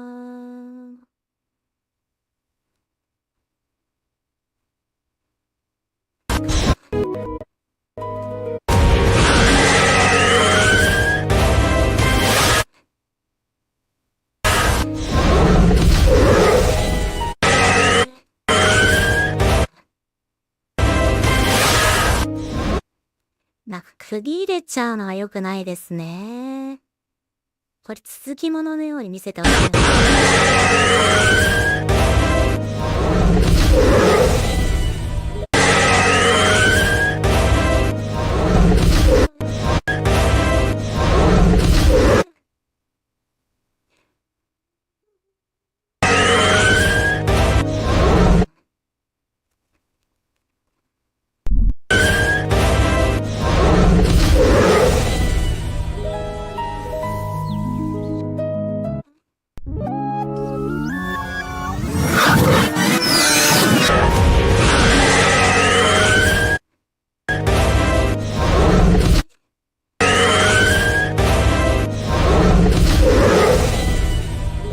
はい。まあ、こんな感じでやっていけば、音が、まあいいんじゃないかな。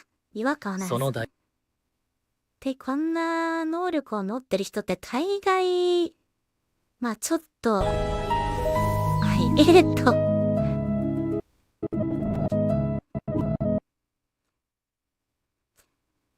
まあその代償がちょっと大きすぎますよね。やっぱり死んじゃわないと使えない能力って、何言ってもやっちゃいますし、代償でかすぎみたいな。一回ドラゴンボール使って蘇ってこいまでになれちゃうような状況じゃないですか。それはちょっときついので、今回は眩しすぎないものグローで攻め続けようかな。その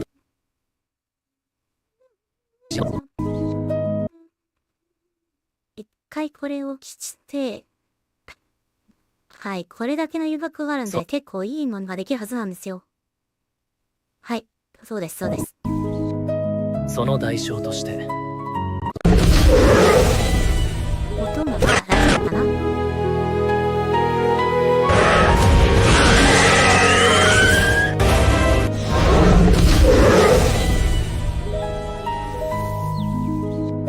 な。その代償として僕は人だった頃の記憶を失った。はい、5秒です。しかし、これだと余白がありません。ここの部分が。なので、ちょっとだけ、90秒ぐらい、95 95ぐらいにして、ここちょっと、その分伸ばします。その代償として僕は人だった頃の記憶をその代償として僕は人だった頃の記憶を失った。はい、いいですね。はい、そうなんですよ。私自身の最終が、まあ最終的に結局喋るんですけど、そういう AI の音声とかもやっぱり、そのキャラクターの本来のイメージであったりとか、その、喋り方の癖とかを見ることができるので、まあ、演技の、ちょっと、あれになるんですよ。なんか勉強になったりするんですよね。これはこれで。超過する再起前力の時を失った。人間だった頃の僕は、姉さんとこに研究者、グレイの人間だった頃の僕は、これはどういう絵にしようか。まあ、ここからまた画面転換するので、あえて、ビル A の方で終わりのは決めなかったんですけど、次が、薄暗い研究室ですね。薄暗いっていうのも変な話ですけど、こっちの素材の、私の背景のどれだったかな。薄暗い研究室、グレーの研究室。グレーの研究室どこだったかな。そうです。隠れ研究室の方だね。ここで、レイン君と、お姉さんである、そうです。この俺は、こういう風に変わってるので、キャラクターがちょっと音ちっちゃいな、俺の音やは。はいはい。ノイズをちょっと混ぜたくないから、ちょっと音を下げてたんだけど。まあ、使えるんであればこっちのがいいぜ。で、こっちのサレドのキャラクターの中でも、えーっと、そう。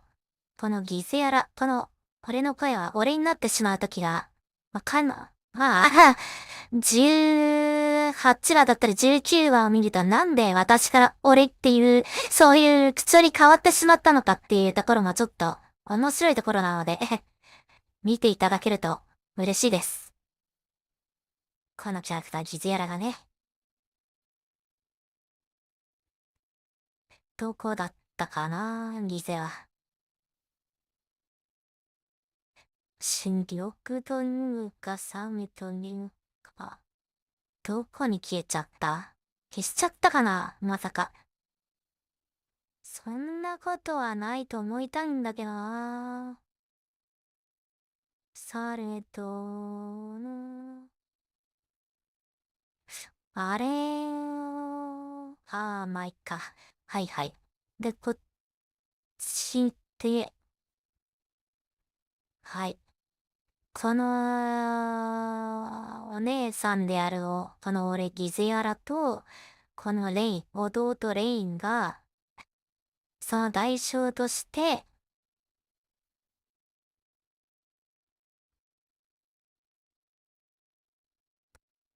つまり姉とこの研究室で、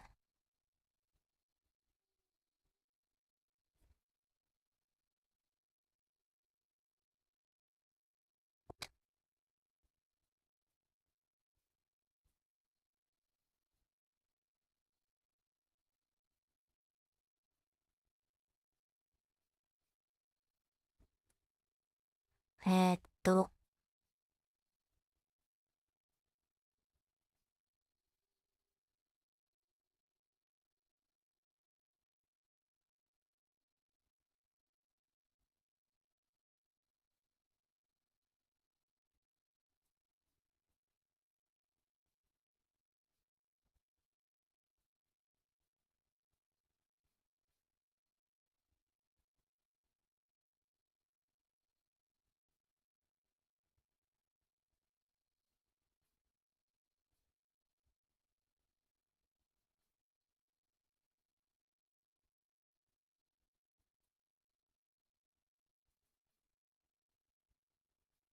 本当は、この指示の仕方は良くないんですよ。この、黒髪の青年と赤毛の少女って書いた方が、そうするかじゃ。黒髪の、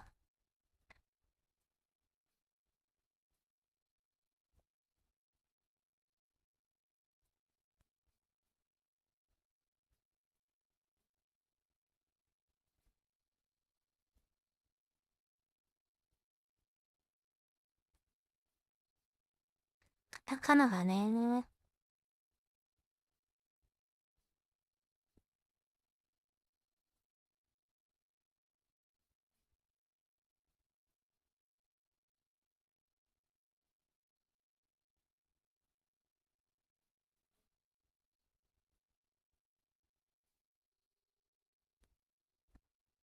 こういう指示を出せばまあ、外れが少ないんで一発で済みます。何より、ちょっとやっぱり、成功率を上げた方は、効率もいいですしね。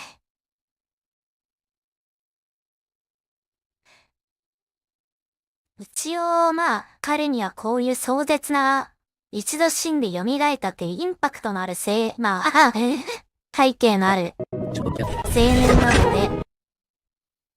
で、今できてるやつは、なんか、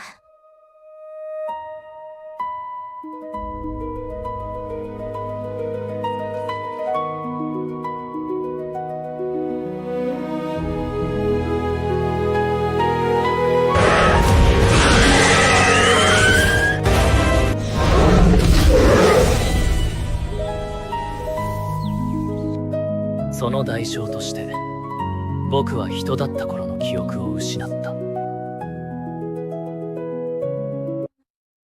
はい、こんな感じです。おやおや、絵ができましたね。絵は、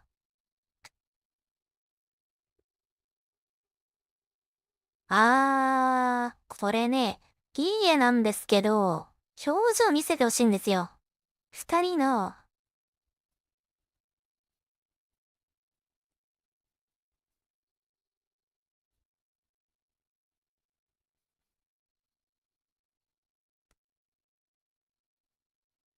はい。あんまり、顔隠してほしくないんですよね。それを読み込んだとしても、終わりの絵で結局描かないと顔が変わっちゃうんですよ。なので、そうなんです。あこ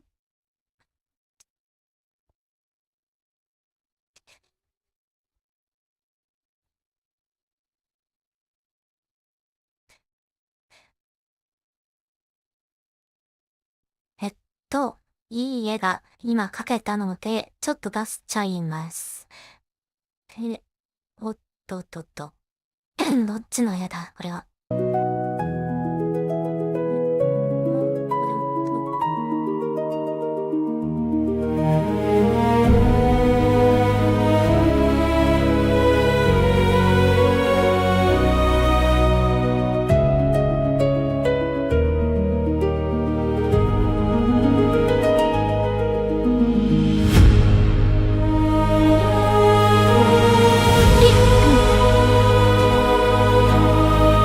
この絵ですね。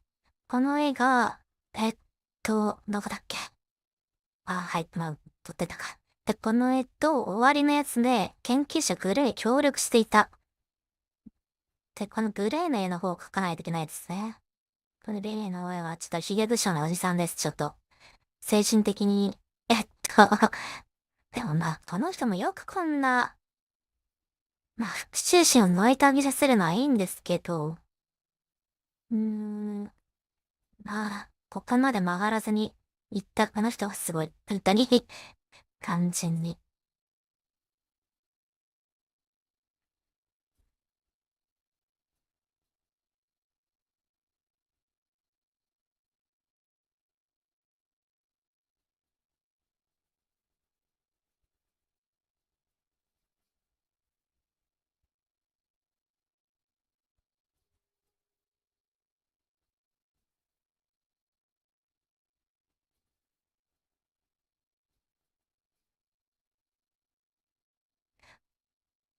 はいはい。これで、あれかな。いやー、効率のいいやり方いっぱいあるんだろうな。本当に。今 AI ってもうすごいスピードで進化してるので、この今自分がすごいと思ってるこのビル AI のやり方ですらやっぱり古く、なんだね、よく最近 X とかで見るような人たちの作り方を見ると、自分よりもっと先に進んで作り方なのかなって思っちゃうんですよ。ただどこまで使い勝手がいいのかちょっとわからないっていう点と、ビデオをやっぱりもう使いこなすっていう、使い倒すって決めちゃってるので私があえて他の AI にポンポン手を出せないというだけなのでもあるのですが、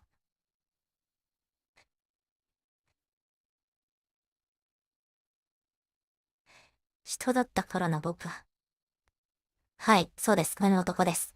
この男は何をも、はい、いいですね。なんか研究してるって感じはすごい一発でわかります。こいつを、最初にこの、テキストから動画はあんまり使うことがないです。正直なところ私は。背景とかだったらまだしも地球とか、地球とか大地とか、そういうもう背景最初から作ってほしいときにもうこれで直でぶち込むときはあるかもしれないですけど、あんまりお勧めしないです。こういう、目的がはっきりしていないとき以外は、このテキストから動画に関しては。リファレンスから動画は意外と使えるんですけど、だから最近なくなっちゃったな、使うことが。えっ人間だった頃の僕は、姉さんとかに協力していた。これがキッチ。人間だった頃の僕は、姉さんと共に、研究者グレイ協力していた。何にちょっと共通使えますね。10秒です、これは。なので、えっと、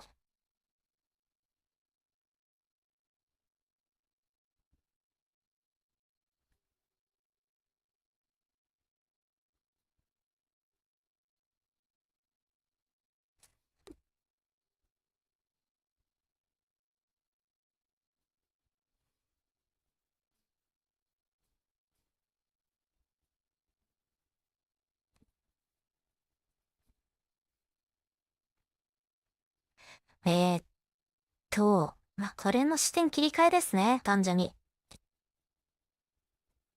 視点切り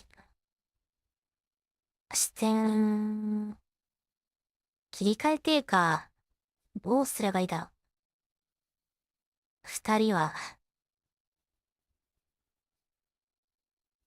いや、ちょっと思いつかないときは一回どういう感じになるのかっていうのを、そのまま見るっていうのもその代償として、いいですね。ちょっと曲は流しとこうか。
曲、終わっちゃったぜ。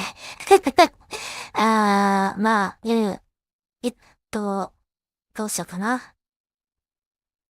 新しく出てきた敵キャラの声が、えーっと、うん、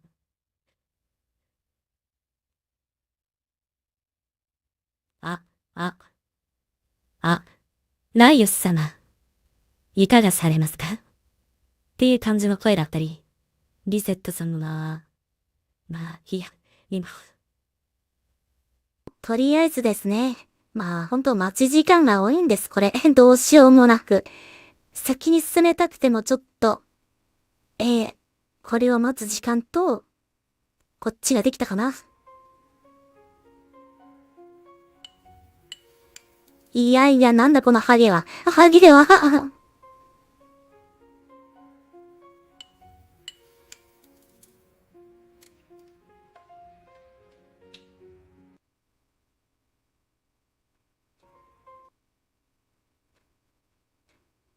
この角刈り坊主は誰だからね。はい。別人です、こんなの。完全に。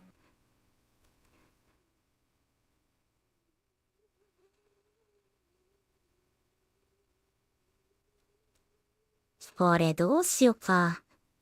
研究者としては彼はいいんですけど。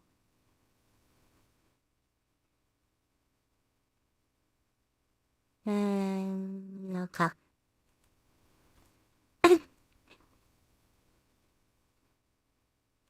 ただ注射打つ瞬間はちょっと怖いんですよね。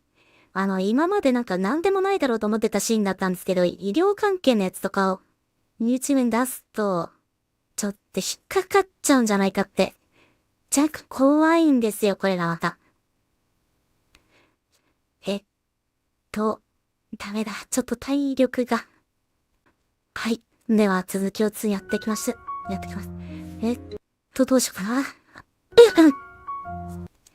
これを、どこだったかな。20は画像しなく、されどん、しまった。番号式、そっか。さて、20はじゃなくて、これだ。これで、番号が足んなば、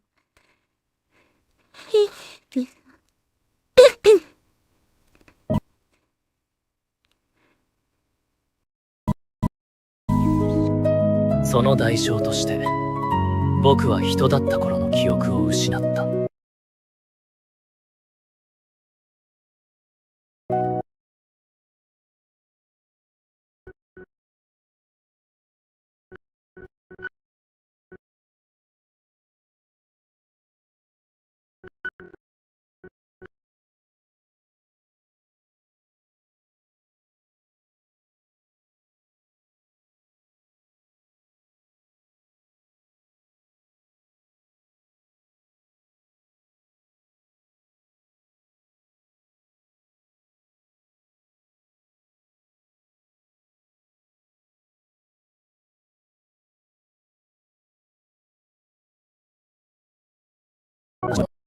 頃の記憶を失った。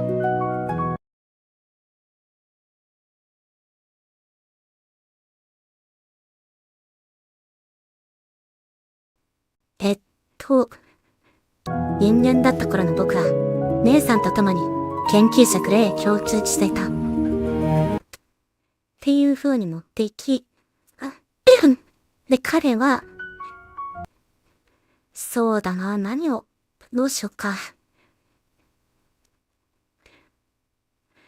一応この画像のように、研究していた、死神化させる研究をしていたっていうところから持っていき、この死神に、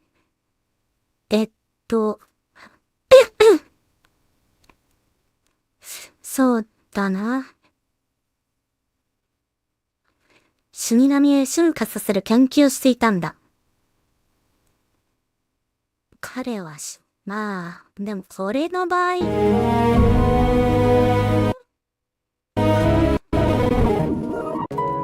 言えるかなこのまま。記憶を失った。人間だったからの僕は、姉さんと共に研究者グレイへ協力していた。彼は死神を、人を死神を進化させる薬を研究していたんだ。もう十分すぎるね、これは。説明としては。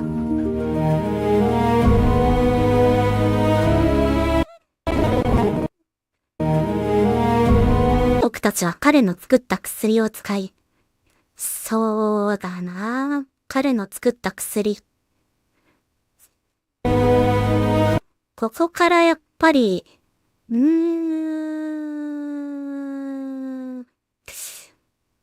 そうだね。こっからつなげるために、ちょっとやるため、こっちのビートで、えーっと、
やります。続きはですね、一応上のモニターを見ると、読み上げようかな、一回。オリジナルボイスドラマ、オリジナル歌ドラマ、再生と浄化の救世主。僕は一度死神として蘇った。手にした力が傷ついた仲間を癒し、魔物や特殊な敵の攻撃を一瞬で浄化する。再生と浄化の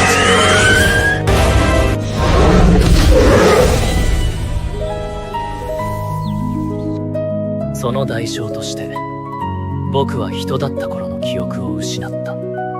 人間だった頃の僕は姉さんと共に研究者クレイと協力していた。彼は死神を進化させる薬。その代償として僕は人だった頃の記憶を失った。人間だった頃の僕は姉さんと共に研究者クレイへ協力していた。彼は人を死神へ進化させる薬を研究していたんだ。僕たちは彼の作った薬を使い、大切な人を奪った死神ダイオスをため協力して作戦を立てていた。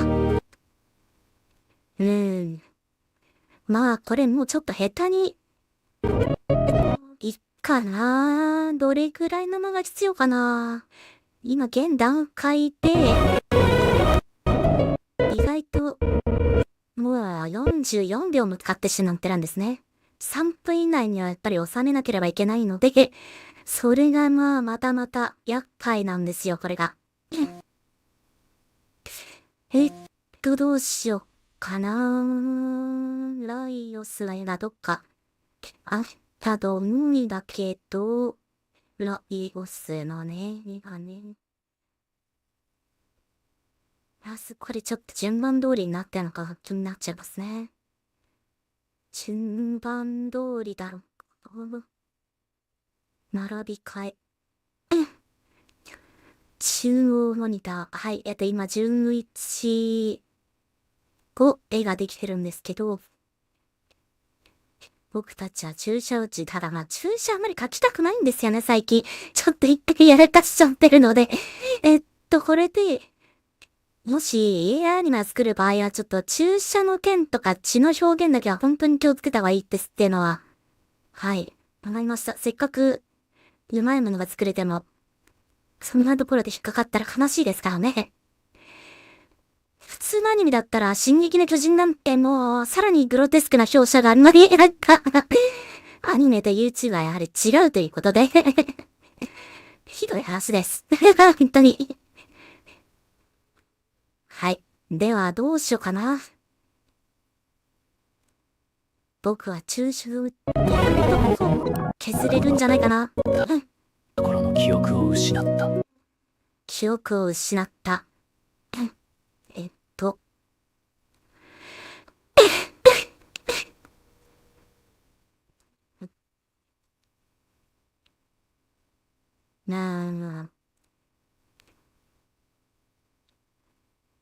人間だった頃の僕は、姉さんと共に研究者クレイへ協力していた。彼は人を死神へ進化させる薬を研究していたんだ。僕たちは彼の作った薬を使い、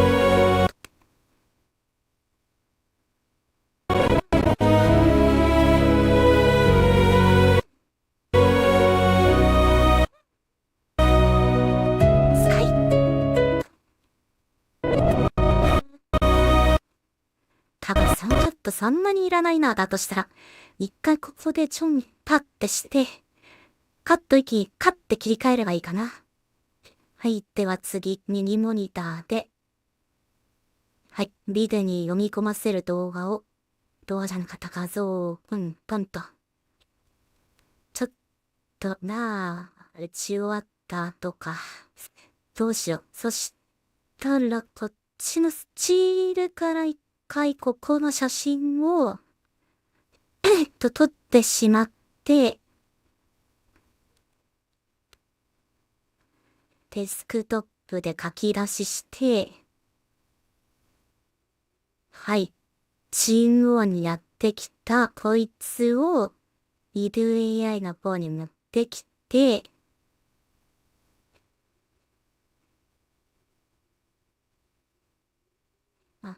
えっと、消えちゃった。こっちのやつと、はい。この薬を、あれそっか。はい。そうです。これです。確認してもらって、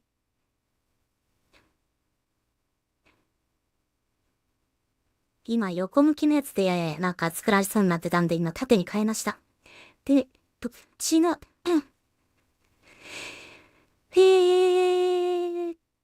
でもそもそもこのカットがいるのかどうかが怪しい。3つはもうすでにこの3本は黄色、青、赤の薬あるんですけど黄色とかはもうすでにないんですね。なので最後に残った1本なので、どうしようかな。青い薬水円のアップし、ちょっとこれ賭けですけど、青い、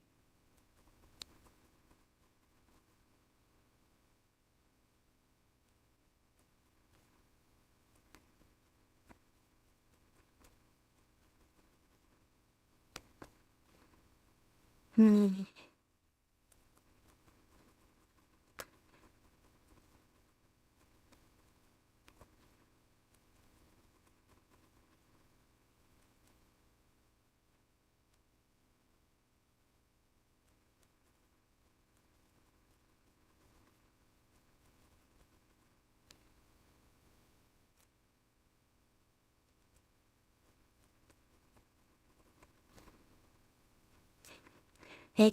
そんなにもう、やることの5秒以内で終わるとは思うんですけど、どういう風にできるか、頭の中に絵があってもそれをうまく表現してくれる補助みたいな役割もしてくれてますよね、ビデオ AI って。よ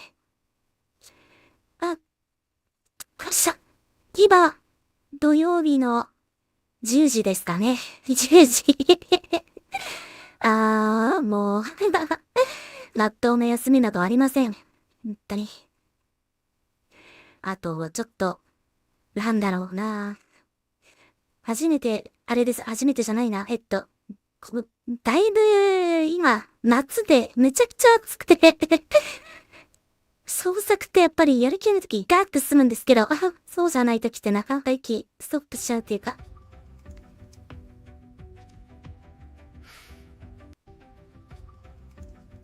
これは、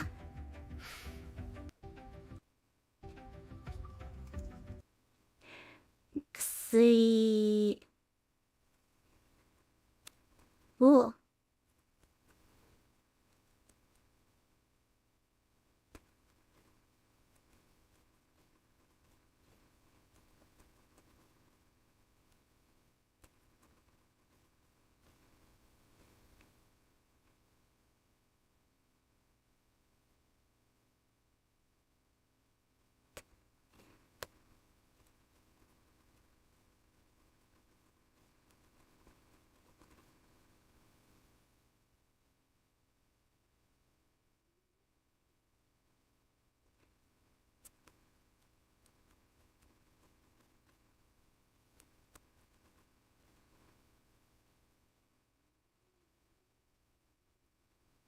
はい、一応こういう風に指示を出せばうまくいけるかな。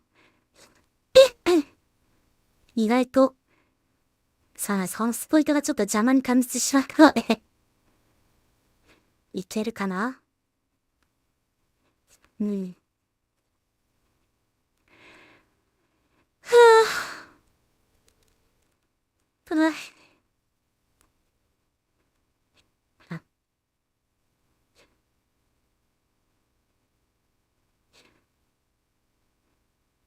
まあ今のうちに先のカットも作っておきましょう。ラスボスが高らかに笑う。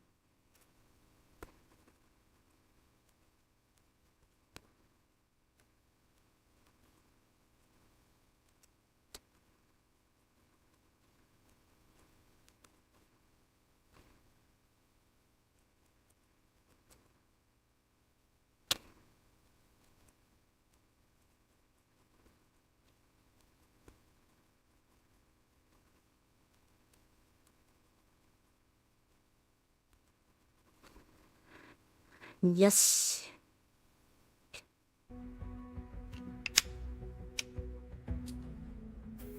おいおいおい、どこからそんなものが？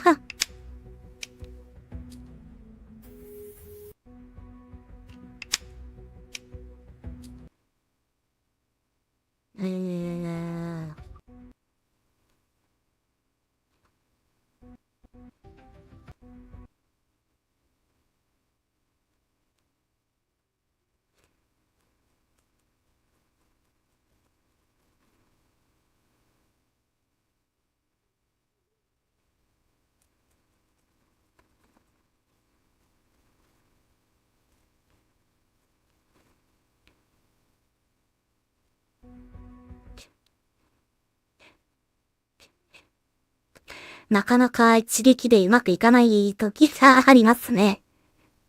ガムタ。邪悪なラスボスが笑うところはまあ速攻でできるような予感がするんですけど。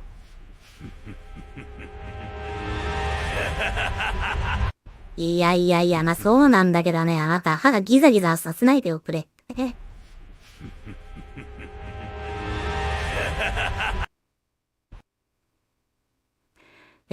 こういうタイプじゃないんですよね。知的な。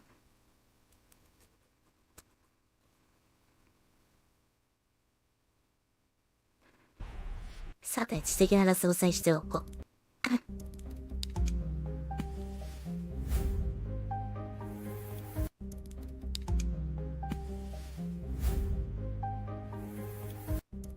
入りづらいですね。どうしよっかな。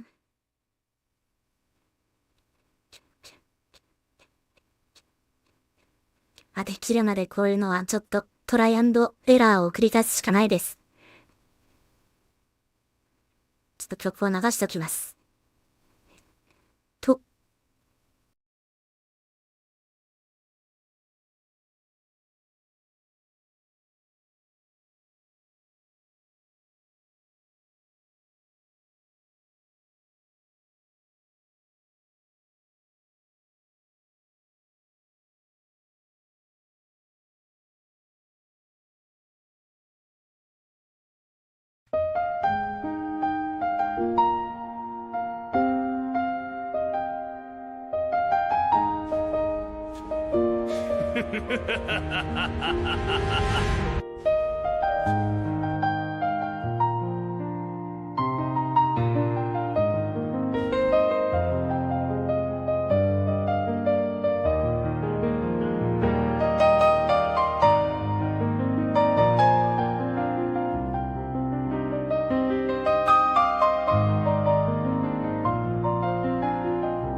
多分、これはうまくいきませんね。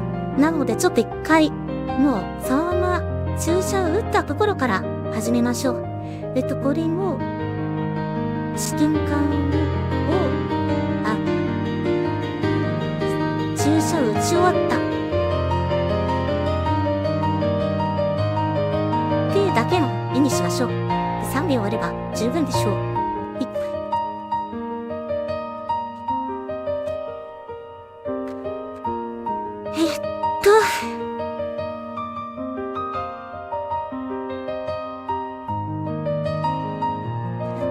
紡がれる魂。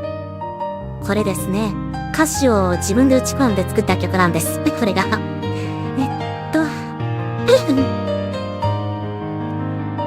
っぱり、オープニングとエンディングは、その物語にね、沿ったのも作りたかったんで。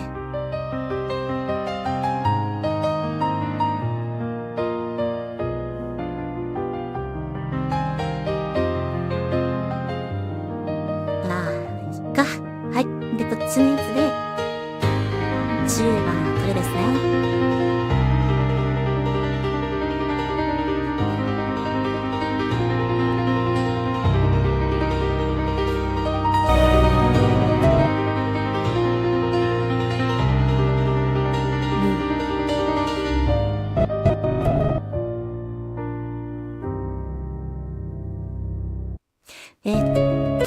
上のやつで、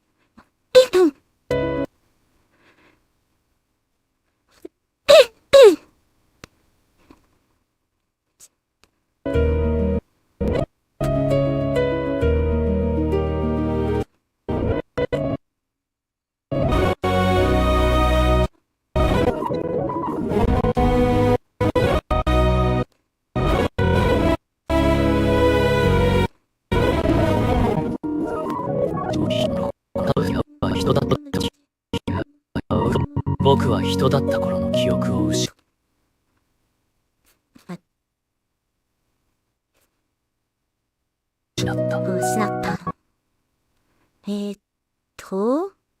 人間だった頃の僕は、姉さんと共に研究者グレイと協力していた。彼は人を死神へと進化させる薬を研究していたんだ。僕たちは彼の作った薬を使い、大切な人を奪った。早かったら夢が来ないわけがないの。僕は人だった頃の記憶を失った。人間だった頃の僕は、姉さんと共に研究者グレイと協力していた。彼は死神を進化させる薬を研究していたんだ。僕たちは彼の作った薬を使い、大切な人を奪った。意外とこのカットいらないのかもね。これいっか。いらない。足ります、これで。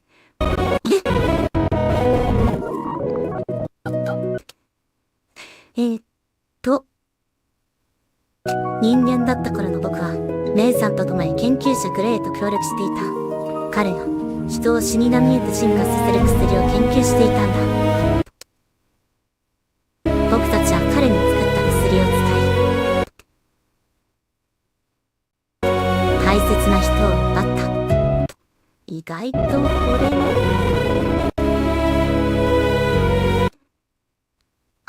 これもいらないの、もしかして。そっか。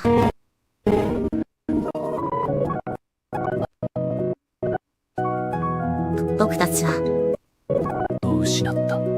人間だった頃の僕は姉さんと共に研究者グレイと協力していた。彼は人を死神へと進化させる薬を研究していたんだ。僕たちは彼の作った薬を使い、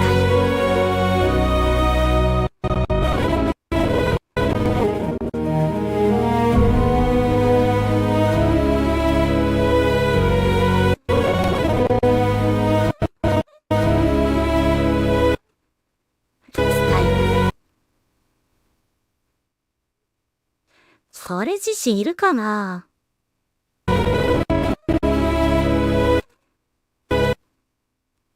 なるべく削ろう。本当に。時間が惜しいので、これが。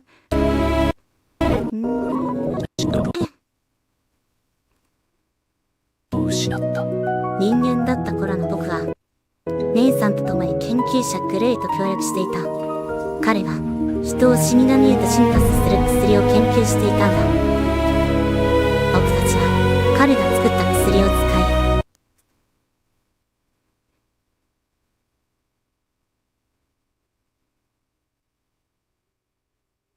い、はい、ラスボスを登場させましょう。使い。大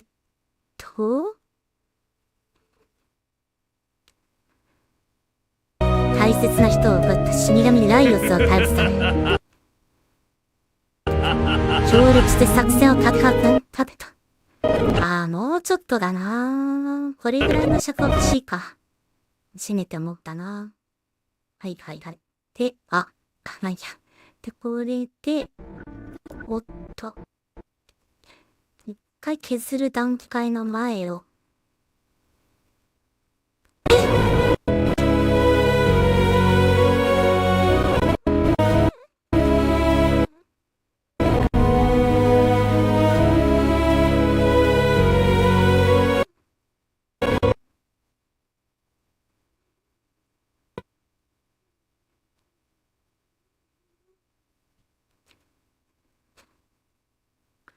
麦。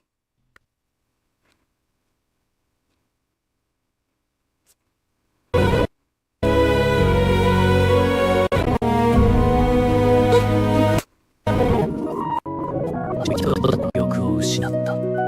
僕たちは人間だった頃の僕は姉さんと共に研究者グレイへ協力していた。彼は死神を進化させる薬を研究していたんだ。僕たちは彼の作った薬を使い、大切な人を奪った死神ライオスを倒す。僕たちはそうだね。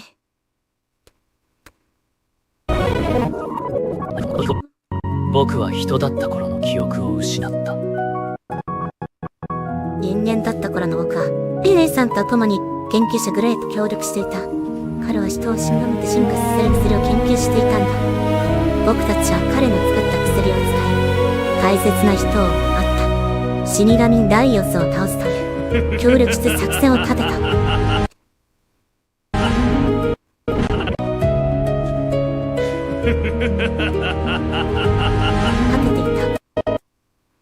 さて、こっから新しい絵を描け出すかね。死神となる前の僕には戦う力なんかなかった。はい。ちょっとそしたら、ここら辺の一人の独白のところは、彼は100年間死んでいたような男なので、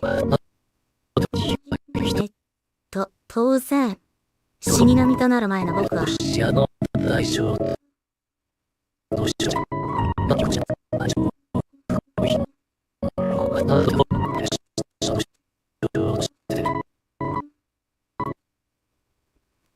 はい。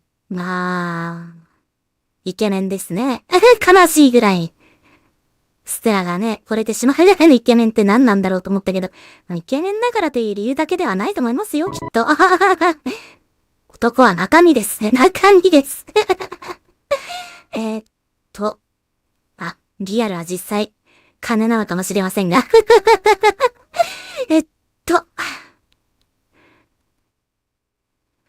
そっか。それで横向きになってたんだ。はい、わかりました。この上の動画を見てると、ここの部分ですね。これが1920から1080でやっぱり登録されてたら違います。ここが、縦のポートレート。縦型に設定しないと、横向きで高さ変なエラーが出たんだ。C のファイルで、読み込み書き出し。意外と、書き出して、で、新しい動画としてできたら、画像か。戦わないなんてなかった。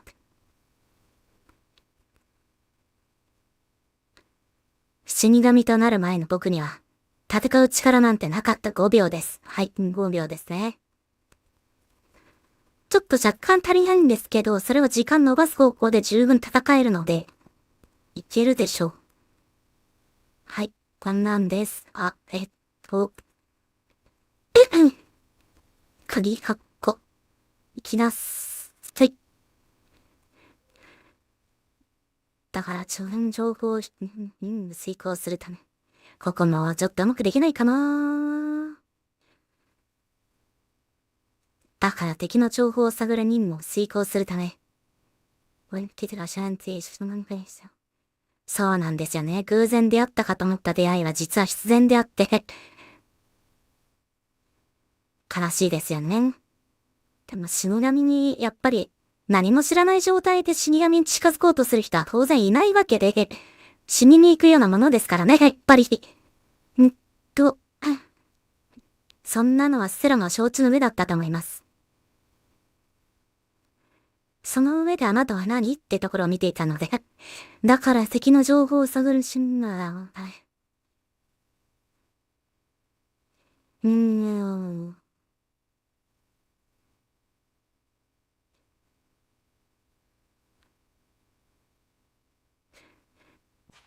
死神となる前の僕には、戦う力なんてなかった。まあその通りなんですよね。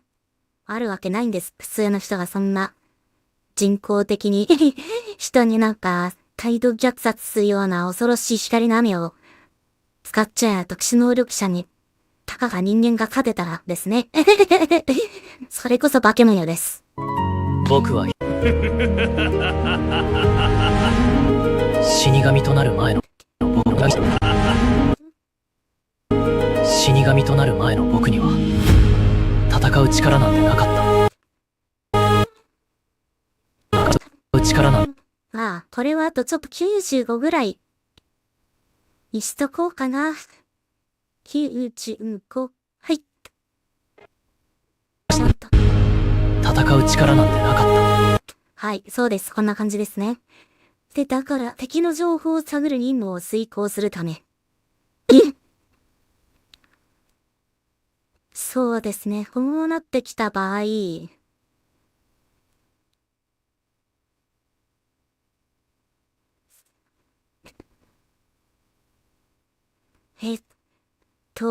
はい。そしたら、ここで初めて、相談を受けたが。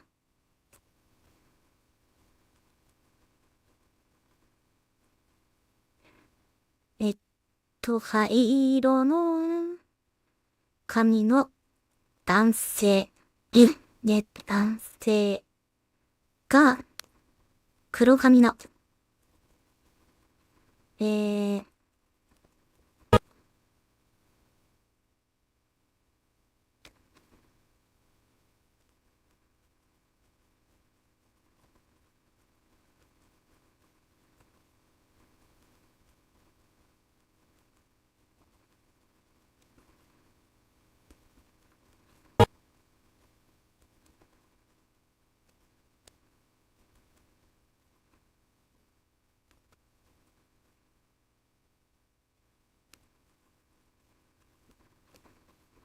で、隠れ研究室の場所の、そうです。意外とね、ここの研究室の絵を前から持ってくると、はい、ここですね。はい。磨いていきます。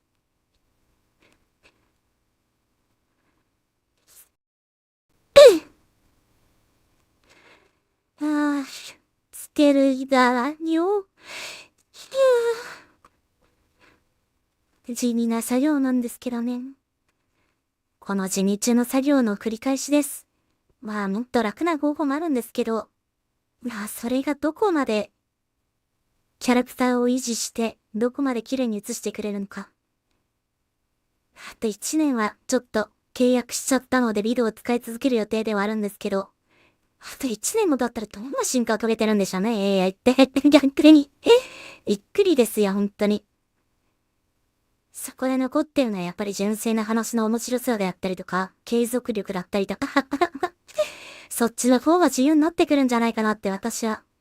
もうすでに綺麗なものを作る勝負に関して私は、勝てる気しないですもんね。動的に綺麗な絵を作る人って、やっぱ綺麗ですね。ああ、いいですね。やっぱり作戦はやっぱり、彼がやっぱり作戦をしないと、だから敵の情報を探るため、護衛を引き受けてくれるかもしれないという。まあちょっとこれ単体で動かそうかな。ステラとのやっぱり縁を、ここの、はい。どうしようか。ここの、これちょっとめんどくさいんですよね。っていうのがまたよくめんどくさいっちゃってのは申し訳ないんですけど、こっちの中央モニターの新しいチャッピーで作った動画をやるとですね、この下に出てくれなくて、この上になんか謎のとこに出るんですよ。なので一回もうちょっとこっちの方で外してから、番号をぶち込み終わって、こっちに移すといいかもしれませんね。はい。じゃないと、はい。晒すの大変です。これがまた。って言いつつ、意外となんか忘れちゃうんですよね。なんか。作戦を話すって言ってるところ。だから敵の情報を探る任務を遂行するためというだけでも、やっぱり5秒になってしまうっていう。解析情報の間、あんまり喋ってほしくないっていうか。だから敵の情報を遂行するため、話す。これ、セリフはつけなくていいよっていう。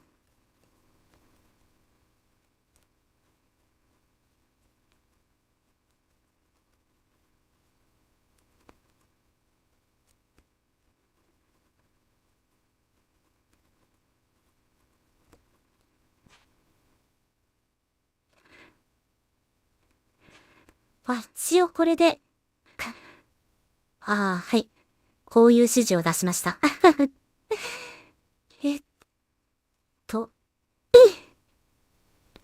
しかし、ね、いろんな人の動画とか YouTube でよく見るようになったんですけど、チャッピーで絵を描いてやっぱり作っていく人の手法が増えてきた感じがしますね、なんか。一概に言えるのはやっぱり、既存 IP？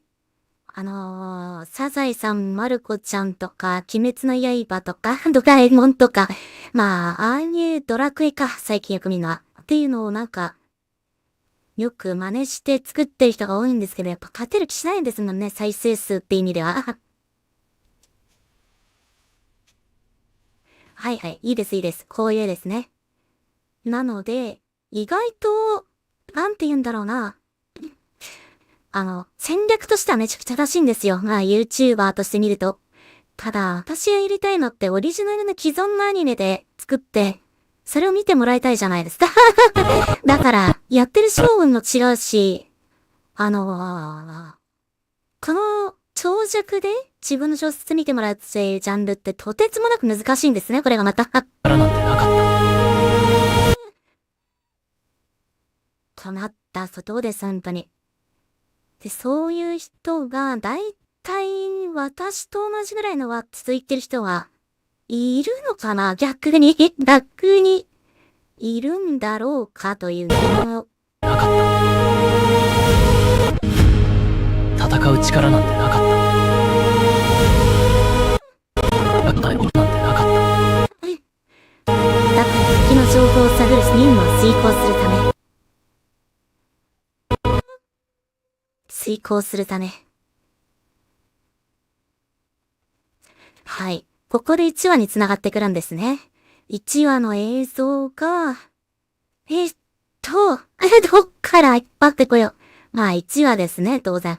1話、なんか前も撮ったような気がするんだけど、そんな何回も撮ってないですよね、多分。いや、この前出来上がった20話の動画で1話のシーンがあるので、はいはい。あら、ありゃなんか固まっちゃいましたね。消えちゃった。メモリー落ちですね、多分。困りました。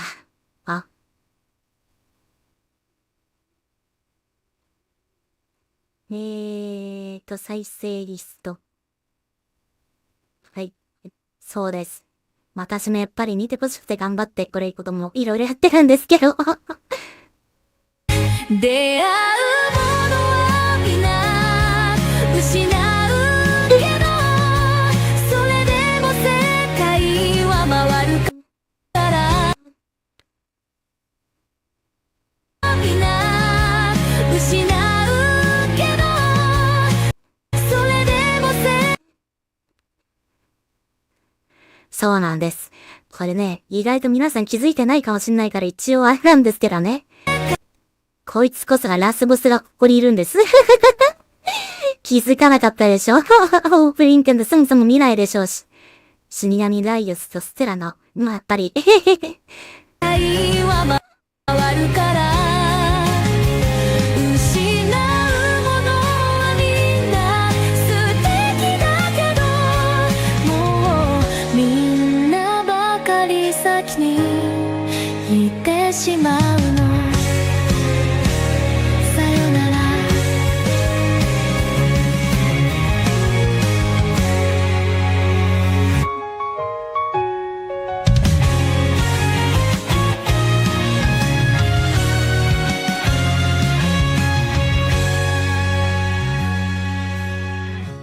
私、逆には、と私が考えていたと、しに来て。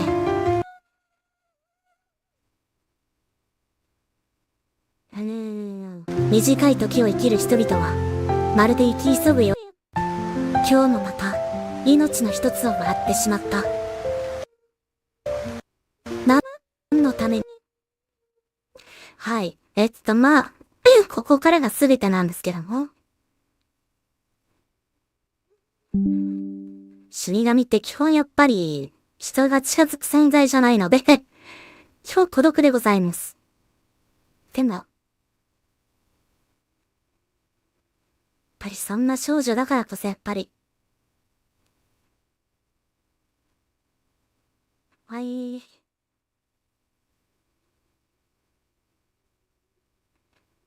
はい。英雄と IVE を作ってくれましたね。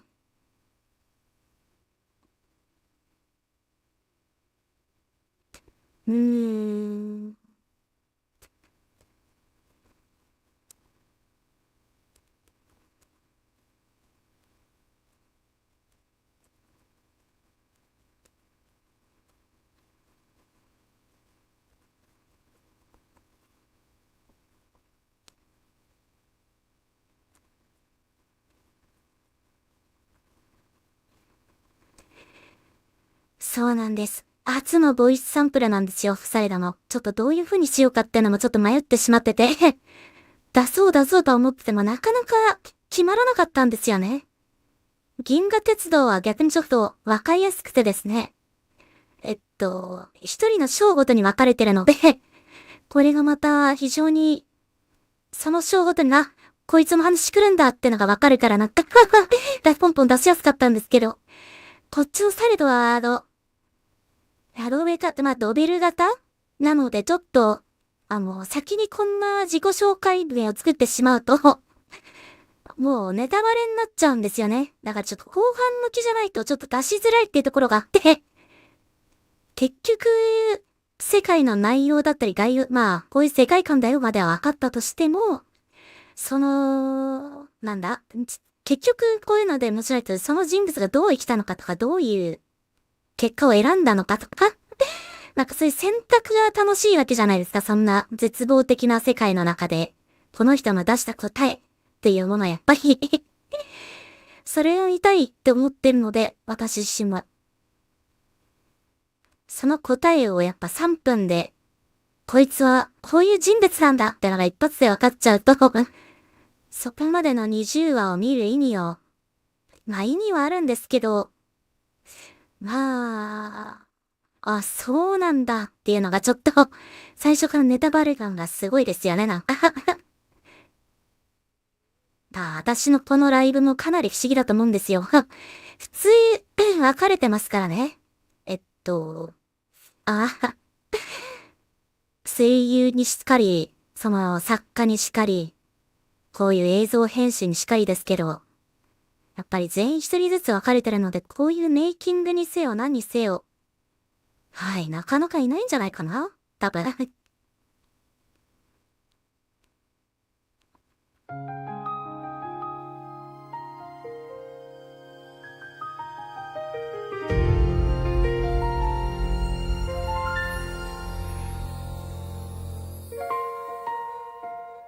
そうですね。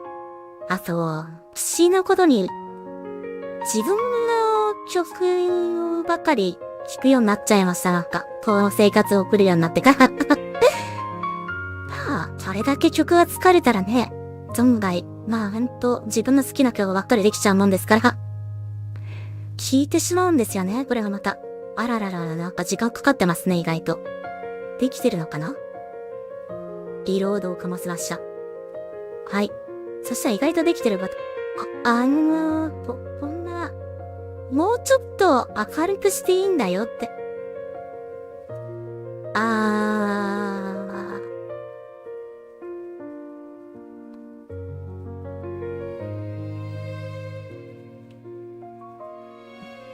はい。これじゃちょっと暗すぎるので、背景としてはこんな感じですね。ステラもよくここまで。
人は生きているのだろう。意味なん死ぬ理由は、死神の少女に命を奪われることだけじゃない。それに、なら、君も雨宿りか？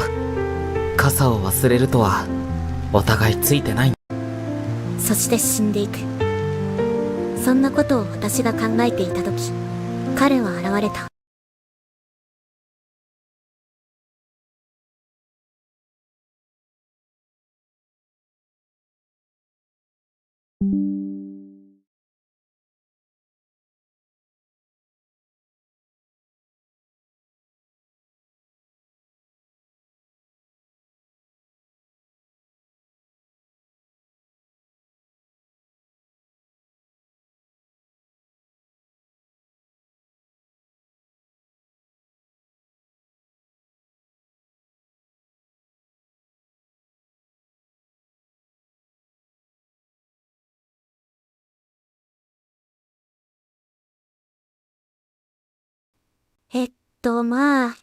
ほんと一夜そのものなんです。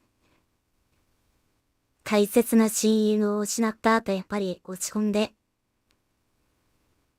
歩いている彼女も、今日もまた、失ってしまったってところから始まるっていう、とてもじゃないですけど、明るい始まりではない。はい。死神らしい始まり方ですね。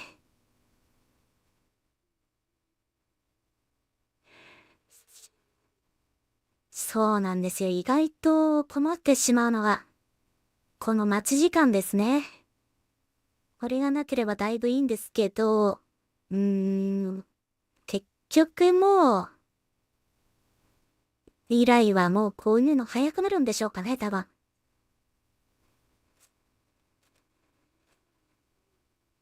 はい、いいえを。ふぅ。まあ、彼女が、こういう人生を送ってきたよっていうのを把握しまった。これの、16で、ビル AI。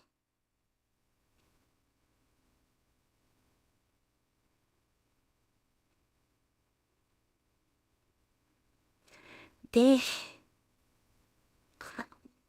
ほいと。雨の日。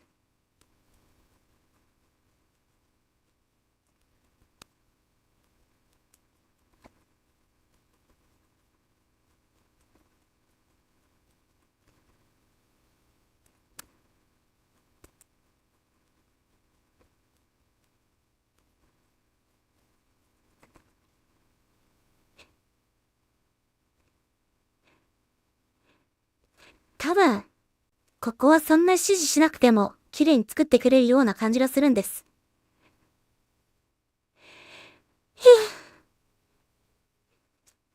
下手に考えすぎてもそれはそれで良くないですからね。